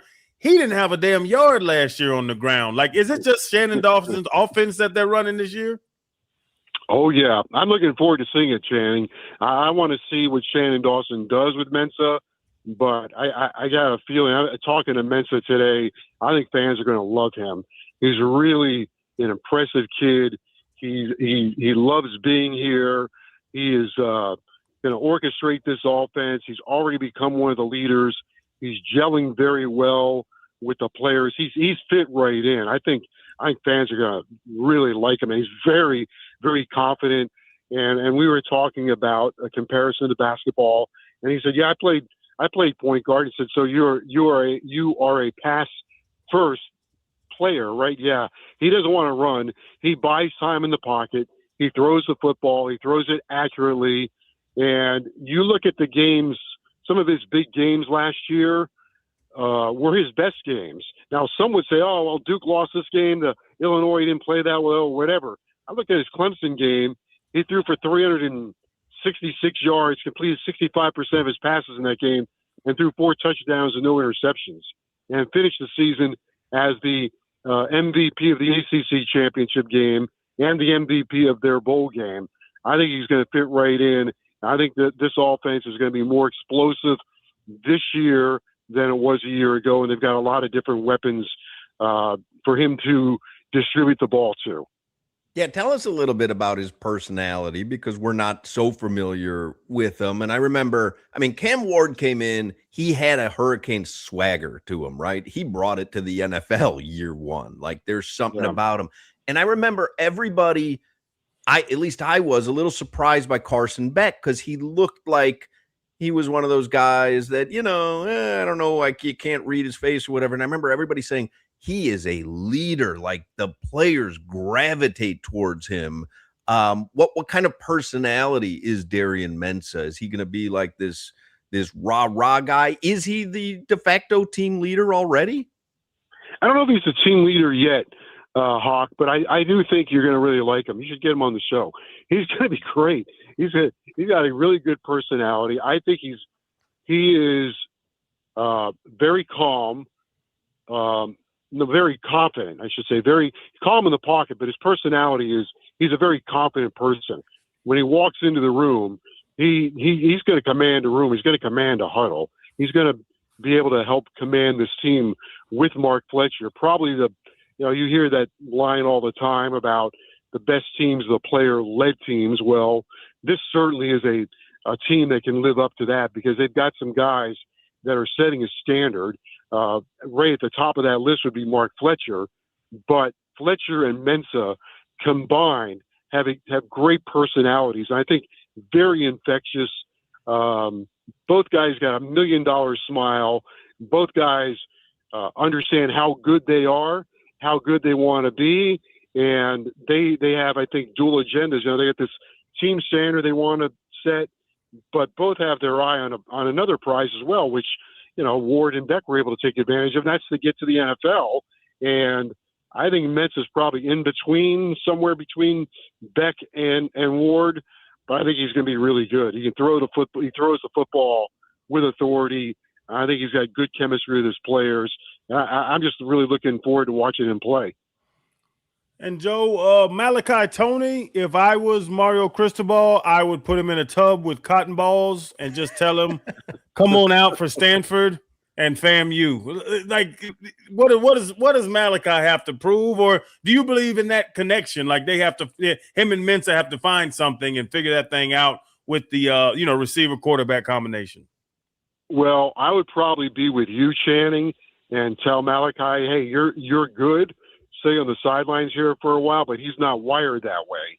And so I was kind of talking to some of the coaches and stuff today and going through different scenarios. And I said, Malachi and punt returns, right? And they said, yeah. But Malachi walked into the office the other day and said, make me win the job. That put people back there with me. Make me beat somebody out. So that's the way he's wired. He's not wired to sit on the sideline. That's a crazy line to utter from such a young kid, too. But Hawk, you have to save them you have to save them from themselves. I'm not telling you that I want to see him back there returning punts. I'm telling you, for a kid sophomore year who really should be going into his freshman year of college, to have that kind of self-awareness, like, make me earn that job and not be like, dude's on video games. Mm-hmm. Like, you know what I mean? Like, and he's like, no, make me earn the job. Like, that's badass. Yeah. He put on 7 pounds. So But listen, last year on punt returns, some of his punt returns were some of Miami's best offensive plays. So he's got to be back there. But if somebody beats him out, then hell, they'll really have a tremendous game. Jesus, someone can beat him out. But that's good. Let him do it. And I go back to the spring. I told this story before. In the spring, Mensa threw him a bomb down the sideline, and I'm looking at it going, that's over his head. And he just keeps running and dives for it in the end zone and catches it, and then stands up and spikes the football, almost to say, yeah, that was my challenge. I wanted to prove to everybody I could go catch the football and make a great play. And so Channing, to tell him to sit on the sideline in the camp, I don't think he's wired that way. Yeah, it doesn't sound like that's happening. No. Joe Zagacki, 1 month from tomorrow, it all gets underway at Stanford. You excited? Yeah, I'm very excited. I am critical of the beginning of the schedule. I don't really like the beginning of the schedule. Like, who decided that the team that played for the national championship plays on a Friday night at an oddball time as far away from your hometown as possible? I agree. I do agree with that, but it doesn't matter. We're just taking I know it names doesn't matter, but I'm just saying, there's never, I don't know, Hawk, if there's been more enthusiasm. Well, I'll take that back. Over the last, this is the most enthusiastic I've seen the fan base, and deservedly so, in 20 years. Everybody's ready to go. They could play tomorrow. And I think people, they've already got the eye black underneath their eyes. They're ready to go. And we kick the season off on a Friday night. Then we play a Thursday night. Then we play a Friday night. When do we get to play on Saturday? That was my biggest gripe with the entire schedule, Josie. Like, college football Saturday, week 0, week 1, Saturday, and we're playing Friday night in Stanford. Like, nobody even knows where that is. Yeah, but then Joe and DBJ and Vic, they get to In-N-Out Burger. They get there on the West Coast early. I mean, you got the double waiting for you, Joe. See, I thought you were going to say, but you guys will make it sound exciting. No, you take me to In-N-Out Burger. We'll have plenty of time because apparently we're going out a couple of days early. Yeah, you are. Hey, Josie, I'm having some trouble finding a hotel in South Bend, Indiana. Any chance I can room with you or DBJ? Absolutely zero. None. Zero. No way, no how. Y'all get a queen, put a pillow down the middle. What do you think about Jimmy? We're calling Jimmy the Bed Bug. Think that's a good nickname? I heard that, but I didn't know. Why would you call him Jimmy the Bed Bug? I don't know. I think it's got a ring, and I think it's like it's mysterious. It could be badass. It could be just a little bit annoying. I don't know, but Bed Bug's coming to the party.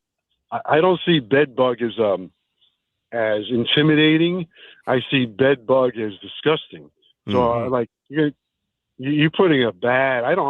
I'm going to stick up for Jimmy on this one. You need to find a better nickname for him. Thank you, Joe. Jimmy Battleship or something. Jimmy Battleship. I don't know. Jimmy Big Gun. Jimmy Machine Gun. Here's the problem, though, Joe. Not Bed Bug. If you say Jimmy the Battleship is coming tonight, and then Jimmy walks in somewhere, what are we doing? But if you say Jimmy the Bed Bug is coming, and Jimmy comes in, you're like, oh yeah, Bed Bug. Yeah, you say Jimmy the Bed Bug is coming, and someone they get the bottom of their shoe all shine. They get their shoe shine, thinking they're going to stomp them out. You try that on Jimmy the Bed Bug. I dare you, Joe. you got to put a different vision in people's minds. I dare you, man. He'll take those khaki pants right off you, wrap them around your neck. All right. You say so. All right. I'm Joe shaking. Zagacki. We'll see you, Joe. All right, fellas. Thank you. Yes, sir. The guy with the nickname Khaki Joe Zagacki is sticking up for Jimmy the Bed Bug. Joe had a good one, though. Jimmy the Disgusting? No. That's a terrible nickname. Why is he disgusting? What's going on here? Like, I think that's intimidating. Bed Bug's coming tonight. Ooh, Bed Bug. Watch the ladies. Mr. Steal Your Bed Bug.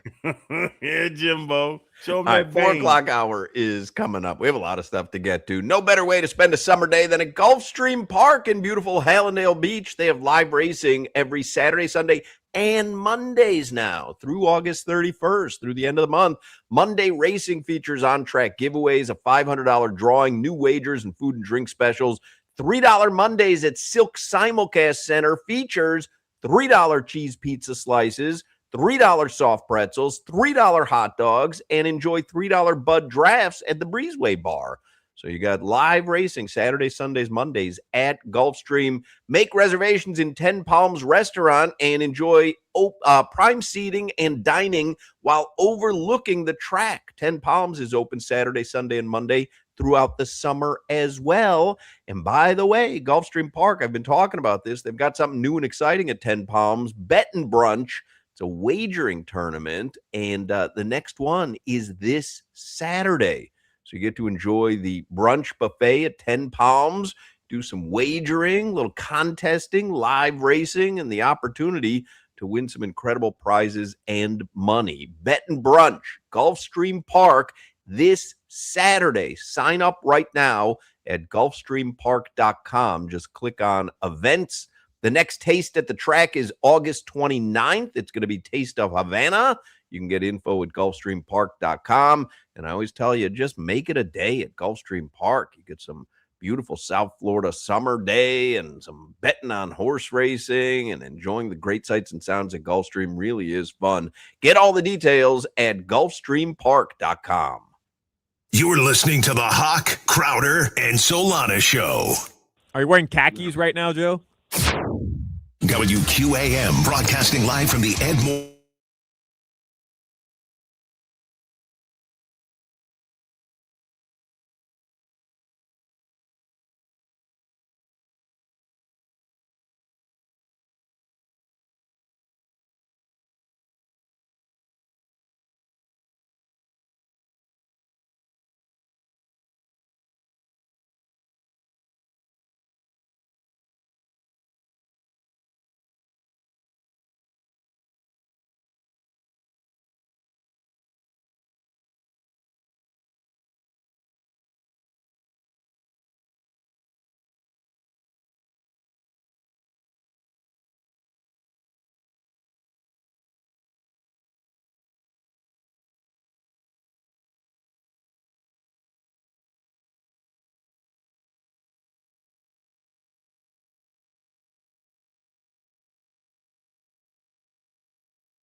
What's the matter with the clothes I'm wearing? Can't you tell that your tie's too wide? Maybe I should buy some old tab collars. Billy Joel brings us into the 4 o'clock hour, and we're about 2 hours away from MLB trade deadline time. Marlins have gotten rid of a couple so far. We'll get you caught up in headlines. Let me give you the stock market report first, though. That is sponsored by Anajar and Levine, Accident Attorneys. Call 1-800-747-FREE, 1-800-747-3733. Big day on Wall Street. Good way to start the week. Dow Jones finishes up about 700 points, up about 1.3%. S&P 500 up 1.5%, 110 points. And the NASDAQ up over 2%, up 540 points. So got it all back from last week and then some. Asia, steak night, Asia. Steak night. You know what? You could stop at the Varsity while you're there in Atlanta and get yourself a double order of fries. Man, I got to go to New York tonight. You're flying tonight to New York? Yep. We have to do the Falcons today. Then we're doing the Jets tomorrow. Then we're doing a live show with a special guest. Oh? Yeah. And then where's Arizona. That? In New York, live show with a special guest? Yeah, the Pele Museum or something. I don't know, Hawk. Soccer-related guest, I'm guessing? No. Pele. I don't know. I just get invoiced and checks. But is it at the Pele Museum? Paley. Oh, the Pele Museum. That's a broadcast museum. Oh. I thought you meant Pele, the soccer player. I just want this check. It's tough to get the info out of him. You know what I mean? It's like I might have to call in Jimmy the Bedbug. Put down the hammer. When I go to the airport and valet, they say, "So when you coming back?" I'll be like, "Wednesday morning." What airline? I don't know. Yeah, crazy. I wish I could live that way. There's something to be said for it, but I am the exact opposite. Yeah, I don't like to really plan. I just like to live. Yeah, I don't have it in me. Yeah. It just doesn't work. By the way, before we continue on here, let me remind everybody once more, Odyssey Stars and Strings is back, so you can enjoy an acoustic evening of songs and stories from some of country music's biggest stars, including Lee Brice, Kane Brown, Brantley Gilbert, and more. It's at Hard Rock Live, Thursday, November 12th. Tickets go on sale this Friday. So get all the details at starsandstrings.com. Stars and Strings supports Folds of Honor. I saw 2 movies this weekend. I saw Spider-Man. Good movie.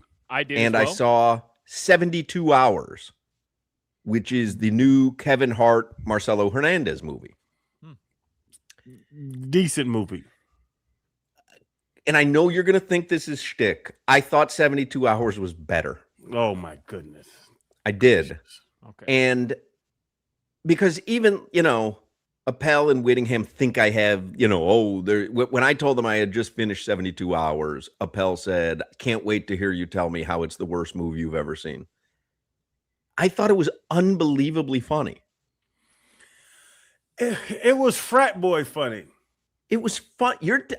I'm almost ready to put Ricardo Montana as a top 5 all-time movie character. Huck, this is where Appel, this is where Witty, this is where we can't understand. Solana, I'll speak for you. You like 72 Hours, but don't like Step Brothers. Correct. It's frat boy funny. Step Brothers, I saw something about Will Ferrell. This is on a who was this? This was on a Bill Simmons Reddit thread. Someone sent it to me. Will Ferrell's career since 2010 is like an NBA player who wasn't able to adapt to the three-point revolution era and found himself out of the league in a few years. And then someone writes, looking at his filmography since 2011, it's pretty bad. Anchorman 2 was decent. His role in Barbie was fine, but he has no memorable movies since then, even though he still seems to be desperate to kind of remain relevant. He kind of reminds me of a player whose skill set worked well for a while in the 2000s, but once things changed, he wasn't able to adapt, and no one wanted him because he was a one-dimensional player.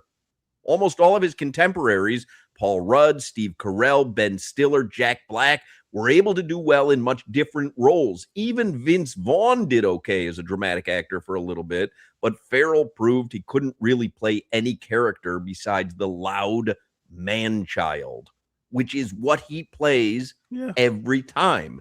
It's a man-child. It's the absurd guy who says absurd things that shouldn't be coming out of a 50-year-old's mouth. Kevin Hart and Marcelo Hernandez, there were a few people in that movie. The kid who played Freshman, I don't know who that was. Really funny. Yes. The tall white kid is from SNL. He's one of the writers on SNL, and he does some of those video shorts. Really funny. But I came away from that movie going, Kevin Hart still has it. Mm-hmm. As overexposed as he might be, he commands the screen. And we all know that Marcelo is an up-and-comer. Like, this dude, there is something captivating about him when he's on stage, on screen. Like, he is blowing up. And so you knew he was going to be good in it. But Kevin Hart, man, he's still got it. I thought Spider-Man, then we'll give no spoilers, I thought Spider-Man was wildly underwhelming. What? I'll give you this, though. Here's the only caveat that I'll give you.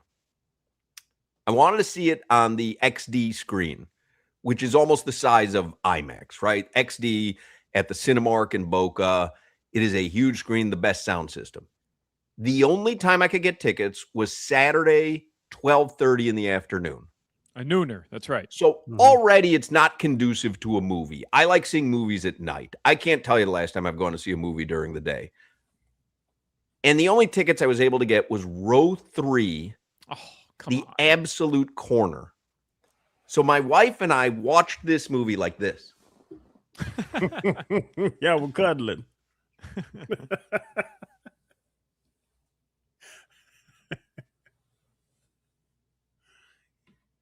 That's you didn't pick the right angle. So we had a bad angle, and the movie theater was freezing. We had a bad angle, movie theater was freezing, and it was 12:30 in the afternoon. So already I think I had 3 strikes against me. Also, admittedly, I don't retain anything from a previous movie. Oh, then you didn't know what was going on. I didn't know what was going on. Yeah, okay. And usually I would have DJ sitting next to me and he can tell me what's happening. Lori, man, I'm not going to give any spoilers, so I won't say it. We were clueless. When I say clueless as to what was going on, clueless. Hawk, you reference your son during movies? Who's that? Yeah. You're showing your age, Hawk. But I don't know. I don't have any of the background story of these superheroes. But that's on you. I'm so annoyed by this. I'm telling you which movie I liked better. I liked 72 Hours better. Right. Hey, Solana, of course it's on me. Who's that, Solana? Who's that? Why is he here? But I don't understand. Hawk, I watched the 2 previous Spider-Man movies. I watched them on an airplane coming back from Europe. So, I watched them, and, I didn't retain anything either, right? So, prior to going, I went yesterday at 1:30. Prior to going yesterday, you know what I did? I just looked up a quick little video on Instagram that reminded me what happened at the end of the last movie so that I was prepared for it. And by the way... Oh, yeah, sorry, I didn't do my homework going to the movie. Yeah, I'm sorry. I should have sat down and studied my notes from previous movies. Yeah, old people worried about popcorn, Solana. but it's just mind-boggling. Sorry, I didn't take a refresher course. It's mind-boggling to me because you go. First of all, there's flashbacks throughout the entire movie, so you should have picked up on what exactly was happening. You should have. I couldn't even tell what was a flashback, what was real. I didn't know what was going on. And before if you're watching a series and season 1 ends, before season 2 starts, you watch here's what you missed or here's what happened before you watch the next season. Why wouldn't you do the same for a movie? If they roll that, like they roll that on The Bear on FX, they show you what happened in the previous season, previous episode. Right. Hey, if the movie wants to get everyone up to speed, roll that stuff before the thing. Instead, I got a nice little friendly message from Andrew Garfield. It's Tom Holland. About to say, reeled him right into. I saw that one coming a mile away. That was fun. But me too. I was like, "What movie did he watch?" I liked 72 Hours better. I just did. And freshman's name's Cam Patterson. He's an SNL guy too. Is he an SNL guy? He was really funny, man. He's funny. He was actually, we had him on the podcast leading up to the movie. Yeah. He's I gotta go watch that. He looks like a young kid too. He's a kid from Orlando. He's just a Florida kid, but he worked his way up. And now like Kevin Hart kind of took him under his wing, and he is 5'1". He's a little dude like Kevin Hart, and he's trying to be the next Kevin Hart. So I'm not saying 72 Hours was terrible. I'm just saying, Hawk, it's Spider-Man in 72 hours. I was surprised at how good 72 Hours was because I was anticipating hating it. My wife had asked me for 3 nights, do you want to watch this? Do you want to watch this? And I kept saying no. And she's like, why don't you want to watch that? And I go, because it's going to annoy me how bad it is. That's how I went into it. Yeah. And I got won over. There was who played the woman on the bachelorette party who was trying to get with Kevin Hart. She was fantastic too. She stole that scene. Like, she was great. I'm telling you, that movie was entertaining from start to finish. And this Spider-Man, I mean, I don't know. Did anyone really know what was going on? Reminded me of Stranger Things. He's just spitting his little webs out his wrist. It's just, it's just Spider-Man. Yeah, it was that's crazy. Make up your mind. How are the webs coming out? Are they synthetic? Are they real? Nobody knows. I don't know. I was just, I thought it was underwhelming. Like, we both at the end of the movie were like, yeah, okay. And then we stuck around, all through the credits to see the final scene. Oh. That was underwhelming. I don't know.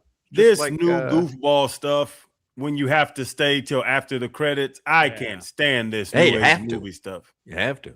I dipped. It's just play. You can't dip. No, you have to. No, I dipped. Oh, you look like an absolute amateur then.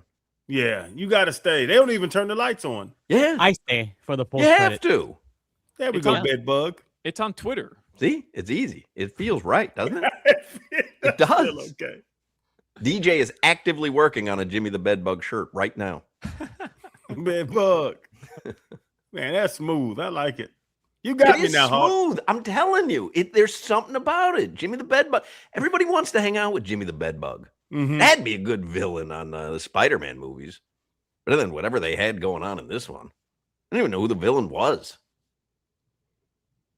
You didn't know who the villain? You do this, no spoiler alerts. You didn't know who the villain was? No, I have no idea. I still have no idea what happened in that movie. You don't know who Spider-Man was fighting? I don't know. I don't even remember. You sleep, Grandpa? The villain in 72 Hours was more intimidating. He was a man. He was, and his henchman with the face tatted guy. I'm telling you, this 72 Hours. I cannot believe how much I liked it. Like, I just cannot begin to tell you how much I enjoyed it. You love all those like really bad, fake funny movies. You love those things. You made us watch. He does though. He does. Remember, he made us watch that stupid movie on Netflix. The Upsy Downsy movie. Oh, that was a funny movie. Oh yeah, it was David Spade and that woman. That was funny. Upsy Downsy was funny. Huck, but Talladega Nights and these Will Ferrell movies, they're the same comedy. They're the same type comedy that you hate, but then you love it when Kevin Hart does. You just hate Will Ferrell. No, I love Will Ferrell. He is on my Mount Rushmore of SNL cast members. I love Will Ferrell, but that guy on the Reddit had it. He's a guy in 2000 NBA who cannot adjust to today's game, and he's still lumbering down the court like he's Artist Gilmore, waiting to hunker down in the paint thinking that the offense is going to wait for him to get his ass, in the middle of the paint, and then he's going to run a little fake hook to the right and then scoop it in with the left. Like, that game doesn't exist anymore. No, see, he's Kyle Korver. He knows his role, and he can't divert from his role. Sometimes when he's playing his role, he's surrounded by championship caliber players. The Cavaliers. No, but Kyle Korver's game is still relevant. Artis Gilmore's game isn't. Like, if Will Ferrell was caught in a role that was still a relevant role, I'm with you. You'll hit and miss sometimes. He's caught in an irrelevant NBA role, and he can't break out of it. Solana. Well, who is the big center that's still Rudy? He's Rudy Gobert. He's Rudy Gobert, who has no defensive skills. He's Rudy Gobert only trying to score points. I see both sides, Solana. There's no more Shaqs. There's no more Kareems. That's not where the game is. It pains me. It pains me. I wish that there was Shaq, but I know it can't exist. And I wish Will Ferrell was churning out funny movies like 72 Hours. He's not.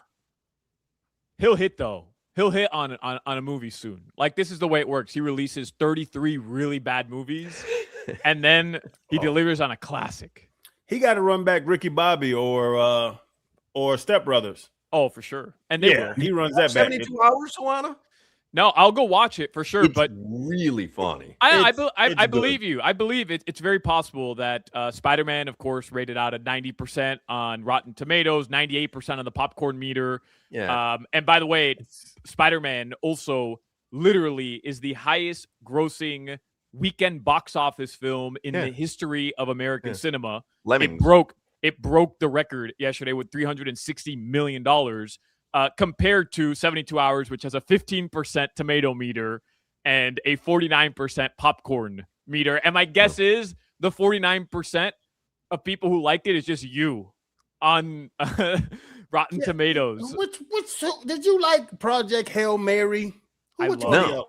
I love Project Hail Mary. This is that movie was terrible. It wasn't. It's that you guys just can't understand movies like that. But I saw that movie. I've seen it. The Martian. No, it's not The Martian. It's the same movie. I've seen it. Apollo 13. It's The Martian with a little rock alien. It's the same thing. I've seen it. It's Castaway. I've seen that movie. At what point in The Martian does Matt Damon befriend an alien? At what point? You tell me. He doesn't have to, because it's a stupid plot twist have someone to be able to advance the plot, because the actor himself couldn't do it the way that Matt Damon was able to do it on his own, because he's a better actor. So you don't believe that there could be other life forms on another planet? You don't believe it? I 100% believe that there's aliens. I don't think we're the only thing in the universe. Okay, but that little rock man, that was Wilson. He needed somebody to support him through his time. It would be like if they had Wilson talk, because they couldn't advance the movie by having him talk to an inanimate object. You think there's a life form out there that understands all the nuances of English in 30 seconds through a metal door. Okay. That was the entire point, that these life forms are so different than what we imagine, and that they would have totally different ways of life than we've ever imagined aliens would be, because we all have this stupid perception of how aliens would look. That was the whole point of the movie. He got his little glass bubble. I hate him. I hate the little rock monster. It was so stupid. Yeah, I'm going to go live with my good pal Rock Guy for the rest of eternity, because I've known him for 30 days in space in a grueling situation. Let me give up everything I have and everything that I thought was important to go live with the Rock Guy. Yeah. Project Hail Mary was trash. I hate you guys. But I'm not even doing shtick. 72 Hours was better than Spider-Man. I'll give Spider-Man a second shot, because obviously I like the movies. If I made a point to go see it on a Saturday afternoon at 12:30, obviously I was excited to see it.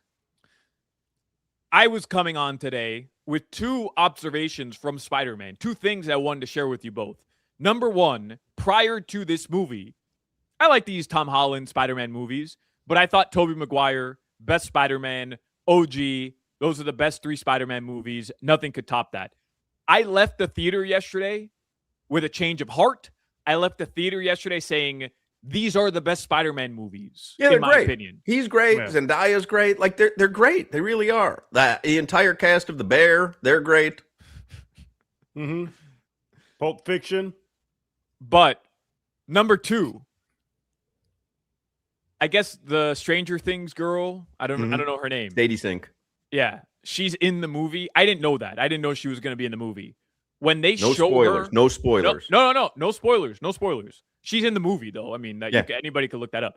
When they show her for the first time, the theater erupted. I'm talking about like people were standing Because clapping. they knew who she was? Because like me and my fiance are like, what? Like, did we miss something? You saw Like- this in Kindle? This Well, was Kindle? I felt that way the entire movie. Like, the entire movie.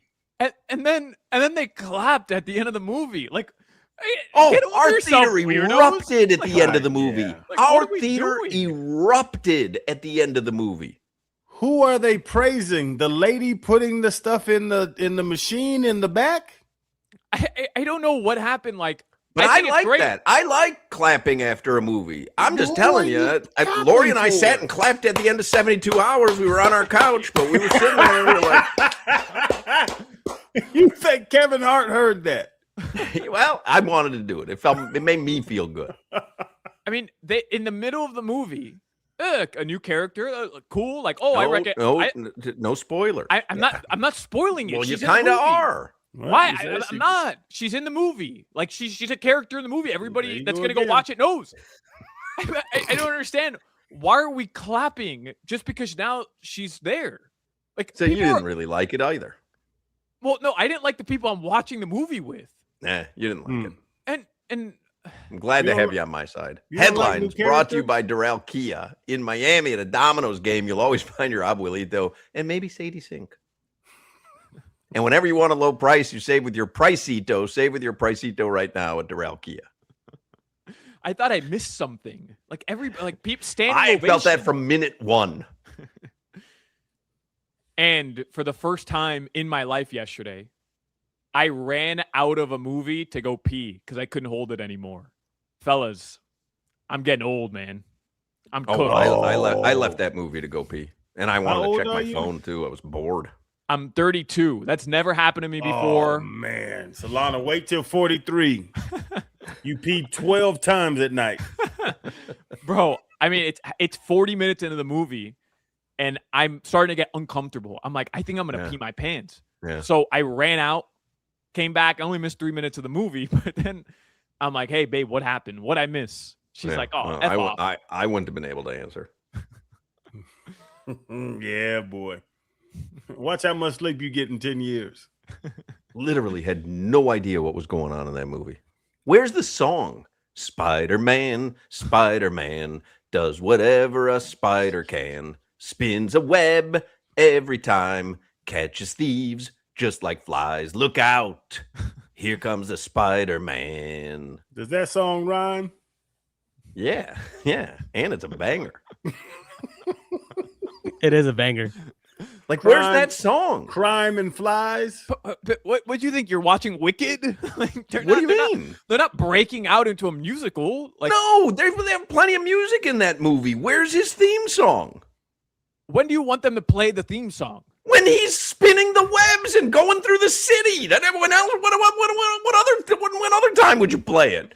I've seen the show a million times. Spider-Man, Spider-Man. He's webbing through the city. I haven't seen it a million times.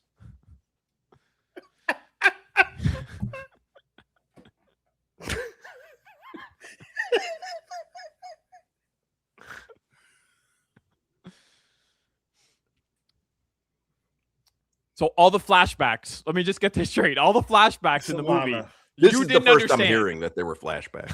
Solana, you have been hooked. He's reeling you up right now. All there's The flashbacks. to flashbacks everything. were obvious flashbacks. They Did were go, younger. It's the only way I know something's a flashback. Spider-Man's a great movie. Yeah, most of them. This one, underwhelming. Does whatever a spider can. Great song. How do you whiff on that? Hey, let's make a Rocky movie and not put the Rocky song in it. What are we doing? What a terrible song. Probably the final one, would be my guess. So your guess is no more Spider-Man movies. Yeah. I mean, you couldn't even remember to put the theme song in it? Yeah. Oh, they left us in a cliffhanger. Yeah. How'd you know? When it said after the movie, there will be more. Yeah. No, definitely the last one. Earned $360 million, highest domestic opening weekend of all time. They won't make another one. Yeah. Yeah. They beat Odyssey. Yo, yeah, because you can only watch Odyssey in 12 movie theaters across the stupid country. Effing Christopher Nolan.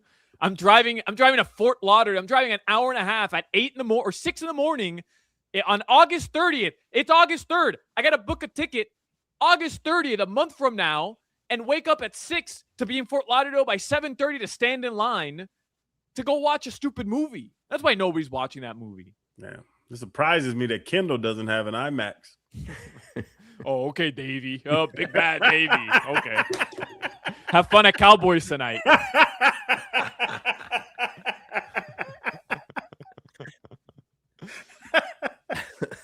Hey, there were 2 Marlins trades. Not that you would know listening to the last hour, but the Marlins, they traded Braxton Garrett to the Chicago Cubbies, and Liam Hicks has been traded to the Rays.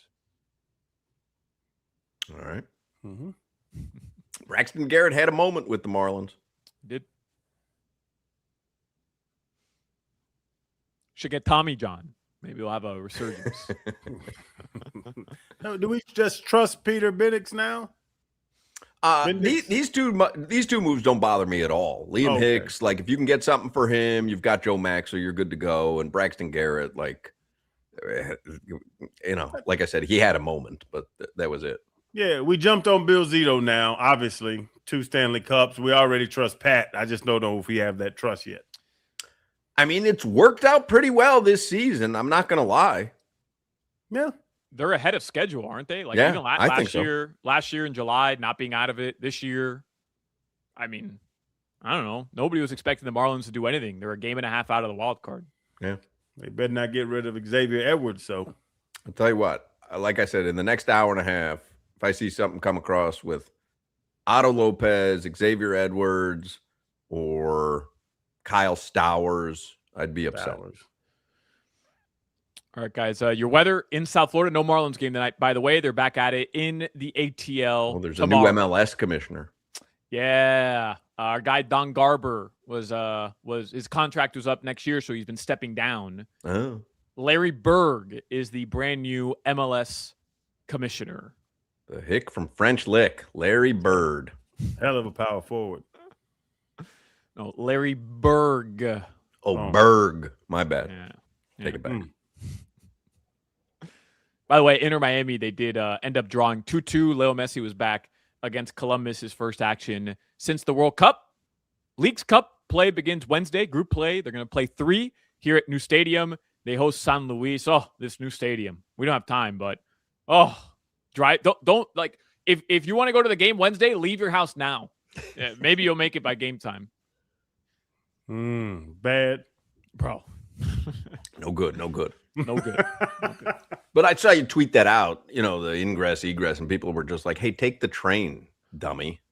Well, no, I would love to take the train, but the train, when it's pouring rain, as it was, is brutal because you have to get off the train and walk to the stadium. Yeah. Well, guess what? You have to park and then walk to the stadium anyways. Hey, what do you think? You're going to park in the stadium at your seat? No, I thought they would have a parking lot and then their walkway would be covered. Because why wouldn't it be in South Florida when you play during the summer? What are you talking about? Dolphins' walkway isn't covered. Panthers' walkway isn't covered. Marlins' walkway isn't covered. But there's one walkway from the parking garage to the stadium. What's the difference? I don't know. If there's 5 walkways and you get wet at all of them, you're okay with that? Yeah, Solana, the heat. If you're not parking under the stadium, there's no. I got a free parking pass, so that's why I took the parking pass. That's right. No. You can complain about getting in and getting out in a timely fashion, but you can't complain about getting rained on. There's no place on earth where you park and then you have a covered walkway to the stadium. Well, there should be. Take it up with somebody. Oh, I will. Maybe Larry Bird. Hey, I was late to Falcons practice today. Have y'all been to Atlanta Airport with the shuttle? Yeah. That goes down? Yep. A lady was walking in the door. Her book bag got stuck on the outside of the door, and she was inside. No. And everybody panicked. No, it wouldn't move, but we all thought it was about to take off, and we're dragging this old lady by her arms to try to get her in the shuttle. And then all these alarms go off. They stop the shuttle. The workers have to come back. It was crazy. I've never seen it before in my life. It was a movie. She walks in, and both doors catch her book bag. And we're thinking that this train takes off. She's about to get sucked out onto the track. You got to cut the book bag off real quick. I didn't cut anything. It was 7:30 in the morning. I was still asleep, but it was the craziest thing I've seen, and it made me an hour late to practice. No, you don't have knives. They confiscate those. Right, but you got to carry a knife. Through an airport? Wherever. I don't go anywhere with mine. Jimmy, bedbug, you don't go anywhere without yours, do you? No, I don't. I don't go anywhere with a knife. Right, you don't go anywhere without the knife, bedbug. Yeah. No. I don't take a knife with me. No, you always have a knife. No, I don't. Yeah, bedbug. Bedbug. Even when you're security, you got to have something on you. He's got a knife on him right now. I do not. That's not a knife. That's a knife. This is a knife. That's the line, bedbug. Yeah, bedbug's got a knife.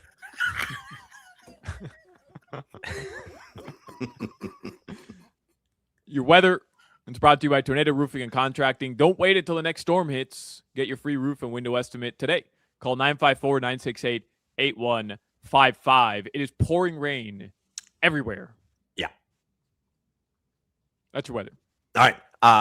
We went very long, so we're going to come back and do a quick segment, and we'll get you caught up on everything we need to get you caught up on. Sorry, but we had a lot to cover there with 72 Hours and Spider-Man. Now, hopefully, Jimmy comes back with the Spider-Man theme that everyone wanted to hear in the movie. What, Jimmy, you got like 8 minutes. Go find it.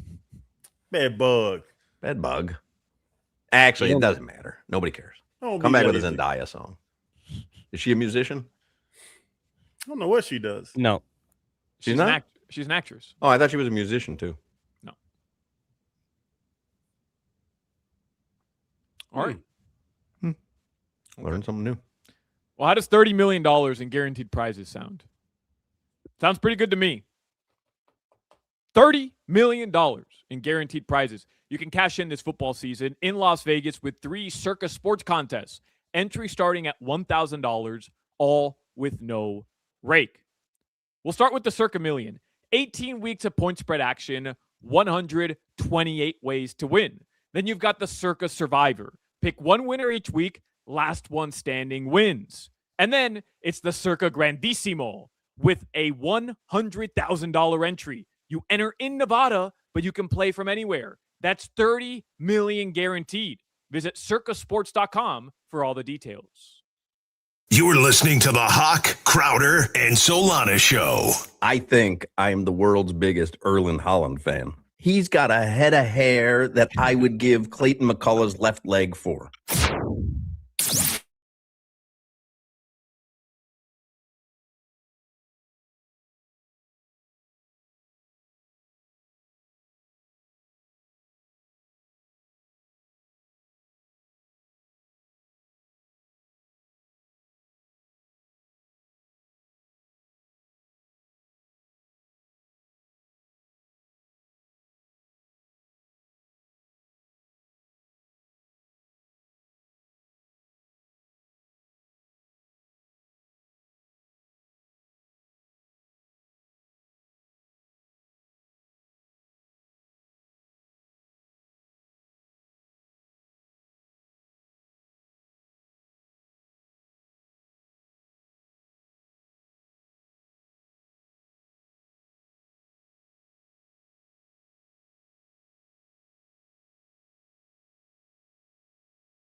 I'm so high, I can hear heaven.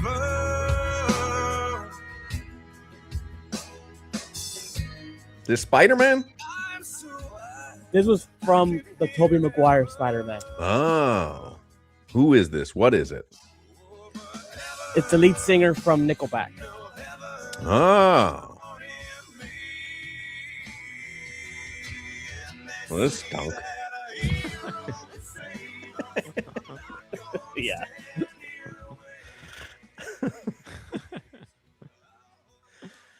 Oh my.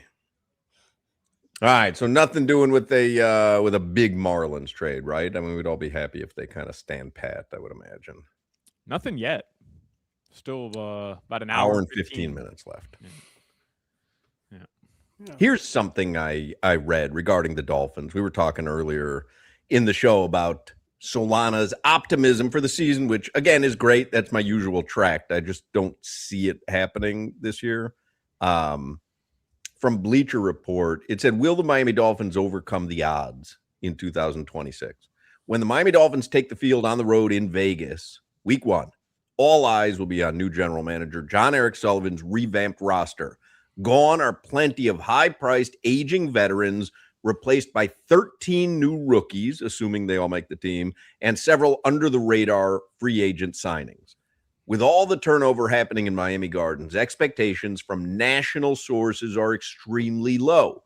Speaking of Vegas, betting experts have the Dolphins win-loss total at just 4.5 wins for the season. Can the new-look team in Aqua and Orange overcome the odds and deliver 5 or more wins for their fan base this year? Count Bleacher Report's Brad Gagnon as someone who is not a believer in Miami this season. He released an article last week talking about all 32 teams in the NFL and whether they can beat their Vegas predictions this season. This is what he says about the Dolphins. Last year, the Dolphins won 7 games with the 4th easiest schedule in the NFL. This year, as they climb deeper into a rebuild, they face the second toughest schedule in the league. Maybe they'll have better injury luck after leading the AFC in adjusted games lost in 2025. And maybe Malik Willis and a coaching staff will energize the franchise, but that's a lot of change. And the support for Willis doesn't inspire a lot of confidence as the post-Tyreek Hill, Jalen Waddle era kicks off in South Florida. Here's the sentence for me. For now, this profiles as one of the weakest rosters in the league, and the road back to contention looks steep. And that's been my biggest point with this. It's nice to have unbridled optimism. And it's nice to hope for the best from Malik Willis and Tutu Atwell and Malik Washington. We know what Devon Achane can do. But it's another thing to be realistic on how this roster is compared to other rosters in the league. I'm going to go to every game. I'm going to be there. I want them to win. I want the excitement. I want to stand next to OG and slap hands when they score a bunch of touchdowns. But when we break it down as an analyst, they're not. It's just when you look around the league, the rosters, like you're saying, that offensive line, hopefully they can get it together. Defensive line, hopefully they can get some pressure. Defensive backs, hopefully they come around. But you can't hope on every position. You have a very good middle linebacker. You have a very good running back. When Tennessee got rid of Malik Willis, there was no team out of 32 saying we have to bring him in as our starter. They knew that they can get him for cheap because he was a backup to Jordan Love. Like they're penny pinching because they have to, because they have the dead money from Tua, the dead money from Jalen Ramsey, the dead money from Tyreek Hill, and Denver. Jalen Waddle. They have so much dead money. They don't have money to go get good players are going to get paid. And we can't pay good players because of the fact that Chris Grier made mistakes. Chris Grier is a friend of mine. I tell him he made mistakes. If he ever asks me what's going on, I said, bro, you messed up giving all these people all this money for years. And that's just the reality of it. You know, again, I want the best for the Dolphins, but Crowder has said it a million times on this show. Rondé has said it a million times on this show. Jimmy's and Joe's. Like, there's only so much you can do with X's and O's. You have to have Jimmy's and Joe's. Now, could this roster be a special roster? Like, could they have the core of a special roster for the future? I kind of think so. Right? Oh. I love Devon Achane. We love Jordan Brooks. Mm-hmm. I'll tell you, next season, when they get all this money off the books, there will be a turnover of 15 starters. That O-line is going to be the O-line. They are going to bring in next offseason. Next offseason, this team is going to look completely different because now they get $100+ million back to go pay people. When you field a lesser roster than most of your opponents, most of the time you're going to lose. I think that's pretty realistic, no? Who's the most respected coaches in the NFL? Andy Reid? Yeah. Mike Vrabel. Mike Vrabel. The guy that won from Seattle. Well, no, Mike Vrabel went to the Super Bowl last year. Let's be honest now. Mike Vrabel might enjoy his extracurricular time, but he's a good coach. Mike McDonald in Seattle, the guys that are winning. Dan Campbell. You give those 4 coaches this roster, there's no chance that they're going to win over 5-6 games. Yeah, maybe not. But I still think in a league that there's this gap of like very good teams and then just like whatever teams, you can still find ways to win 5 games. That's all I'm saying. I'm not telling you the Dolphins are making the playoffs. Okay. I didn't know that it was limited to just 5 games is what you're being optimistic about. I thought you had said somewhere around 10 games a few weeks ago. Oh, goodness. No. The 10-game stuff was Omar Kelly, who just said, I don't remember exactly you what kind of adopted it. You co-signed it. I just said I don't think it's impossible that the Dolphins get somewhere near between 7 to 8 wins. I don't think it's impossible. Feel like you said 10. I may have said 10. Number down, but it's gonna be 5 to 6 tomorrow. I am 100% adopting that. I'm betting the over 4.5 wins. That's what the line was set at. That's what the win number was set at. I'm betting the over. I think they can get to 5 wins. And you said it earlier, conservative play. So you're talking about we're winning games 17-13? Yeah, I mean, I just think week 1, like the Raiders, are they better on paper? Maybe. But am I afraid of Kirk Cousins? No. I mean, Tua beat Kirk Cousins last year. Am I afraid of the Raiders right now with a whole new regime and a bunch of, solid players? Max Crosby, their tight end is a stud. Brock Bowers. Okay, but that doesn't necessarily mean that the Dolphins week 1 can't squeak out a win. Yeah, listen, for this Dolphins team to only be a 3.5-point road dog, this particular Dolphins team, that means the Raiders are no good. Dolphins are going to be 7, 8, 9-point underdogs most of the season. Mm-hmm. Last season, the New Orleans Saints were in the position that the Dolphins are in this year. They were just trying to get a bunch of bad money off the books. They were flipping the page from one regime to a new regime. And they won 6 games last year. And how'd they do it early on in that season? And that Saints team was bad. And maybe on paper they had some better weapons than Miami does this year. But that Saints team was bad, bro. Like Spencer Rattler was their quarterback for half the season. And they started terrible, 0-4. Then all of a sudden they found a way to squeak out that win against the Giants. Then they lost 4 straight. Then all of a sudden they found a way to beat Carolina on the road, who ended up being good. And then at the end of the year, they rattled off 4 straight wins, like out of nowhere. I just don't think it's impossible, even looking at the schedule. You don't know what quarterbacks are going to be hurt. You don't know what DBs are going to be hurt. Like, things happen in the NFL where you can win 5 games. The Dolphins did it in 2019, literally trying to lose. They won 5 games. But Solana, to your point, and I'm with you, injuries are going to happen, and that's it can derail anything. Like I'm watching ESPN right now. They're talking about Patrick Mahomes and his knee. You can't bet or hope on your team doing well from injuries. We're going to go into these games this season with the second hardest schedule, and every week we're going to talk about I'll put it out there. What position group are we better at than that team? And it's going to be hard to find a Dolphin group that's better than the opposite group. You're going to have to wait till the injuries happen, and you're going to have to hope the entire team gets injured, and they can't field anyone. All right, 5 o'clock hour is coming up. Cheetah Pompano, that is your party headquarters, birthday parties, office parties, bachelor parties. You just want to have a party for having sat through the Spider-Man movie, and you can't believe you had to sit through that thing, and you want to have a party. Go to Cheetah Pompano Beach. I know I'm on an island on that one. Cheetah Pompano, great spot to watch a game or a fight. They got 4 stages of entertainment, the most beautiful ladies in South Florida. And you know Cheetah Pompano has the amazing complimentary gourmet lunch till 3 p.m. every day. Happy hour specials till 6. Every day is a great day at Cheetah Pompano Beach. Make sure you visit Cheetah Palm Beach as well. Get all the details at cheetahsofl.com. You're listening to the Hawk, Crowder, and Solana Show. Crowder. Hawk. Crowder. Hawk. Unk.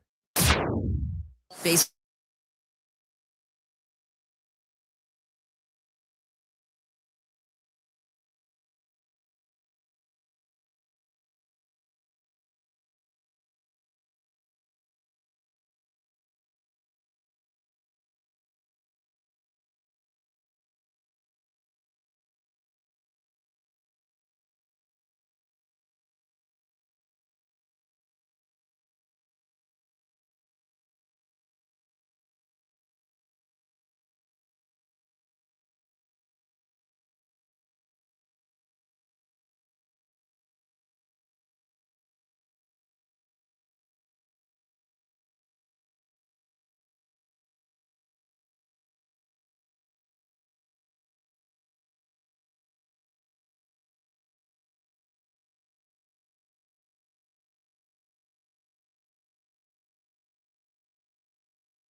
All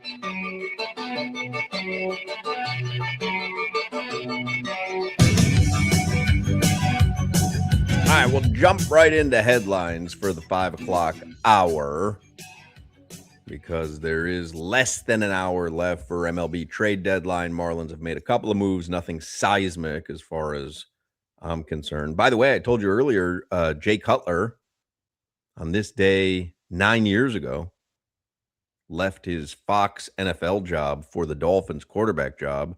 Another Dolphins quarterback celebrating something today, Zach Wilson. 27 years old. Dolphins legend. Dolphins legend. Zach Wilson. Where's he with this season? Ooh. I don't know. We're going to have to do our game to Yeah. figure out. The Saints. He is with Bedbug? New Orleans. Oh, Saints. Can you confirm Jimmy the Bedbug? I can confirm. Someone sent us a great Photoshop. Jimmy, a.k.a. Bedbug, small in size, huge in personality. He may be a bedbug, but he's our bedbug. Not in your bed, but always in your business. Con Knipple, 21 years old today. Your boy. Kendrick Nunn, Heat legend. Could be back or wants to be back. 31 years old today. Tyrod Taylor, Dolphin killer. Dolphin killer and a punctured lung. 37 years old today. Tom Brady, feuding with Logan Paul. 49 years old today. 49. Would you take Tom Brady today? You got to win one game. Yes. Super Bowl's on the line. You would take Tom Brady over Malik Willis? Yes. At 49? Yes.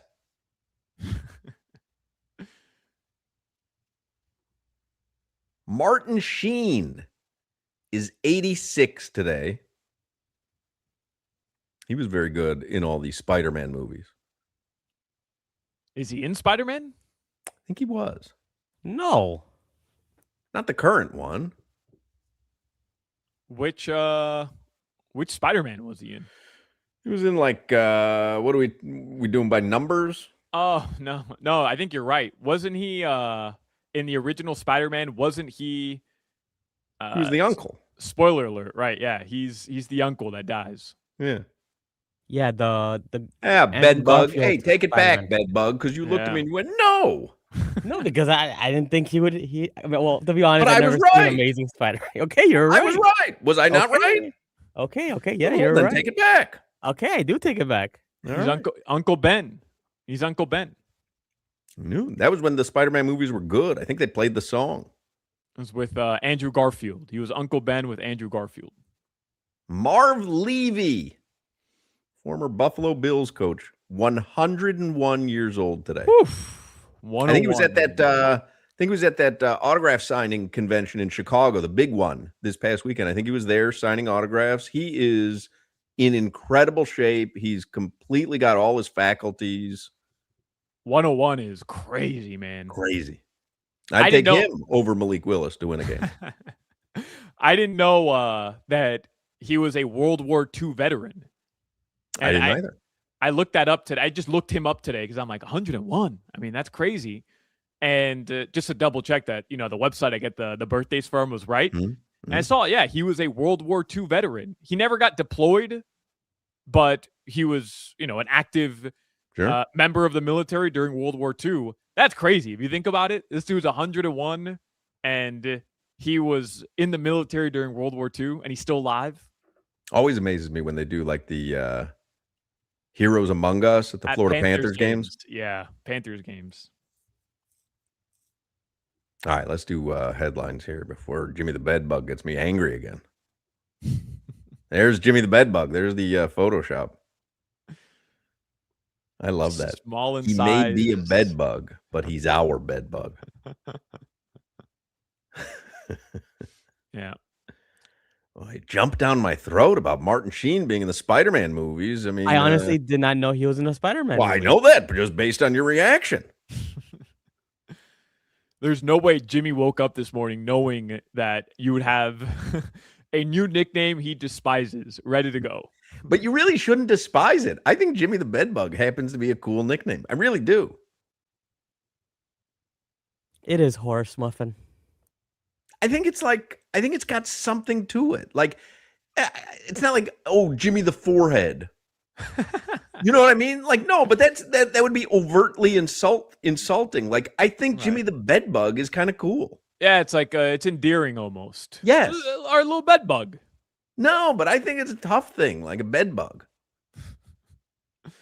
Yeah, I don't know exactly what you're doing with bedbugs though. Like, how are bedbugs tough? You try to get rid of them. Hey, you can't get rid of them.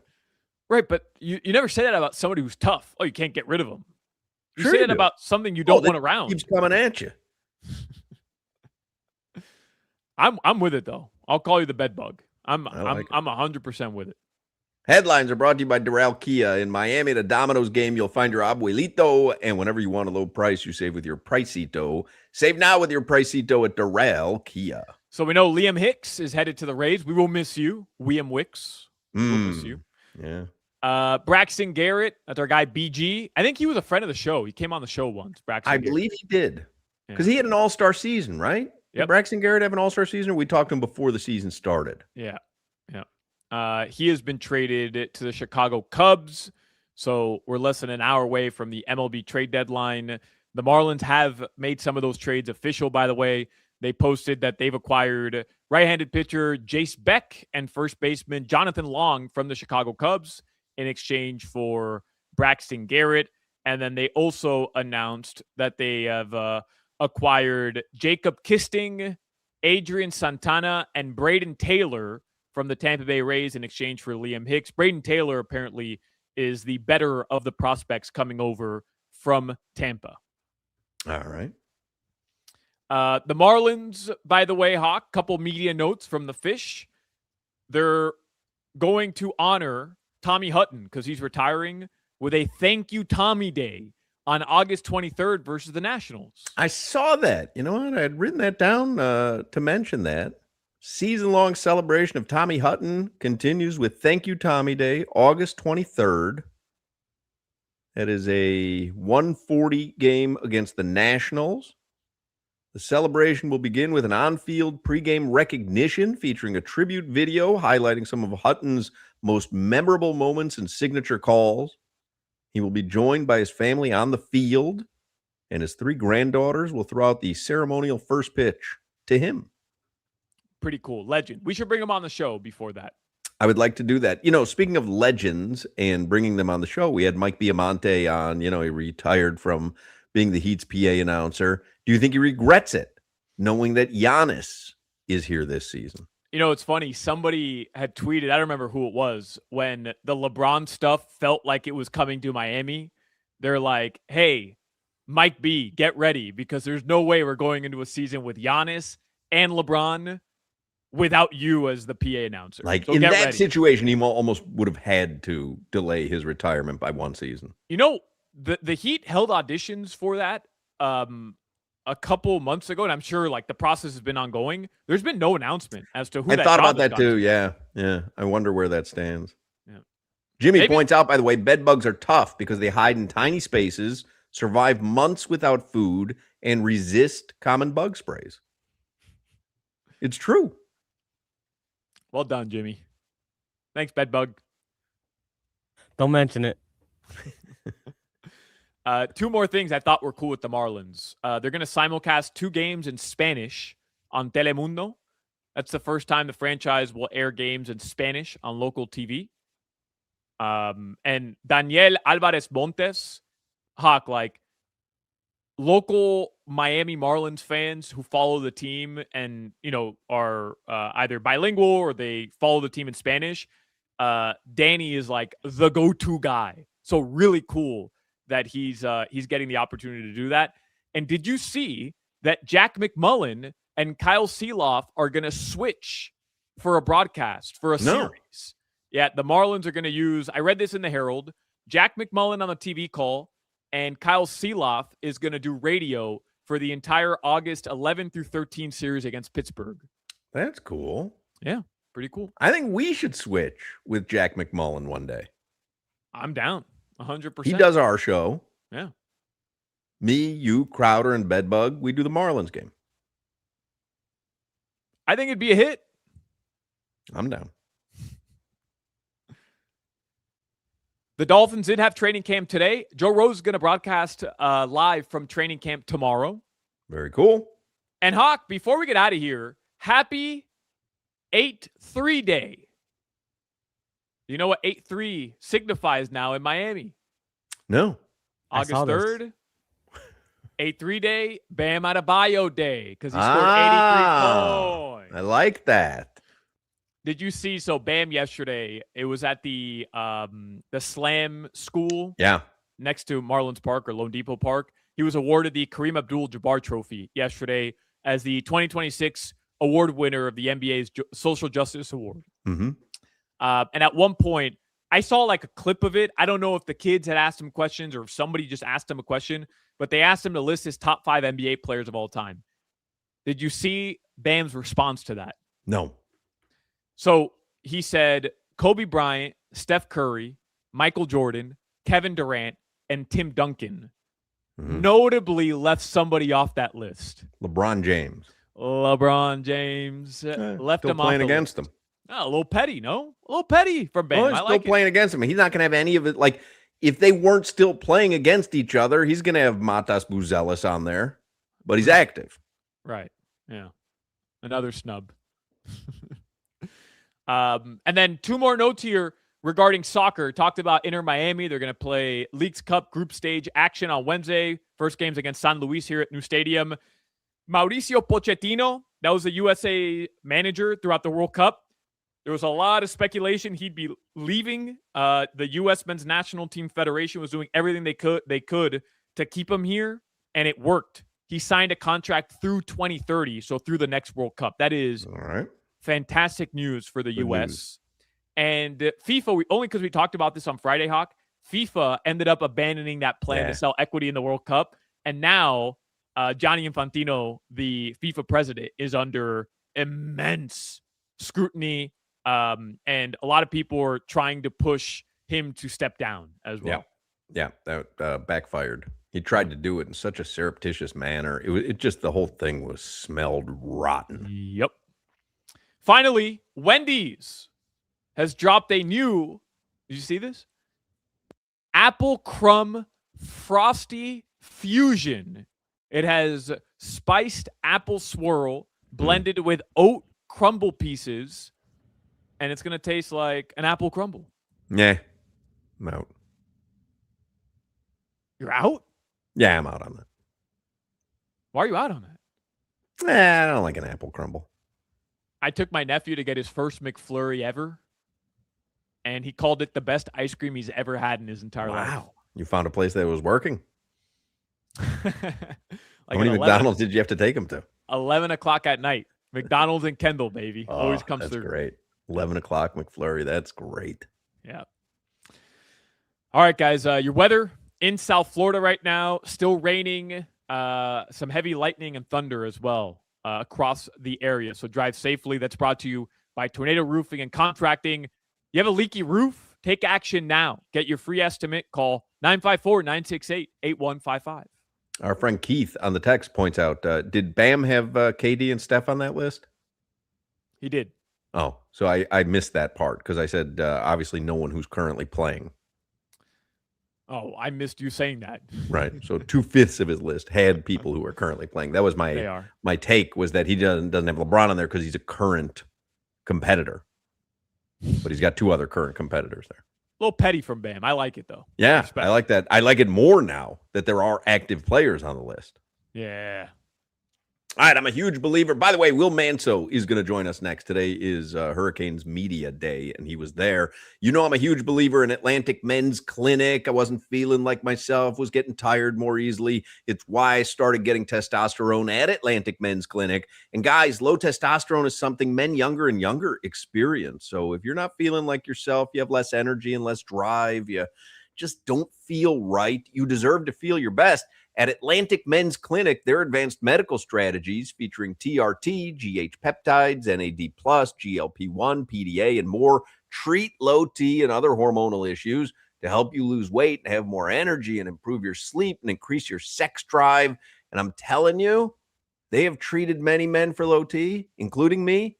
I am telling you, you will absolutely notice a difference. So if you think you might be low T, start your journey at atlanticmensclinic.com. Take the low T quiz on their website. Schedule a consultation. When you go there, they do your lab work. They have your results within 30 minutes. A Florida licensed medical provider will review your results with you and discuss your options, and then you make a decision together with their medical team. And if you're like the many men who are in low T, within just a few weeks, you're going to feel your energy return and the brain fog go away and your workouts improve and your sex drive will be significantly enhanced. So call Atlantic Men's Clinic, 877-455-7300, 877-455-7300, or visit atlanticmensclinic.com. Featured therapies are compounded and have not been evaluated nor approved by the FDA. Provider prescription required. See website for details. You're listening to the Hawk, Crowder, and Solana Show. He's going to Greenbow, Alabama. Coming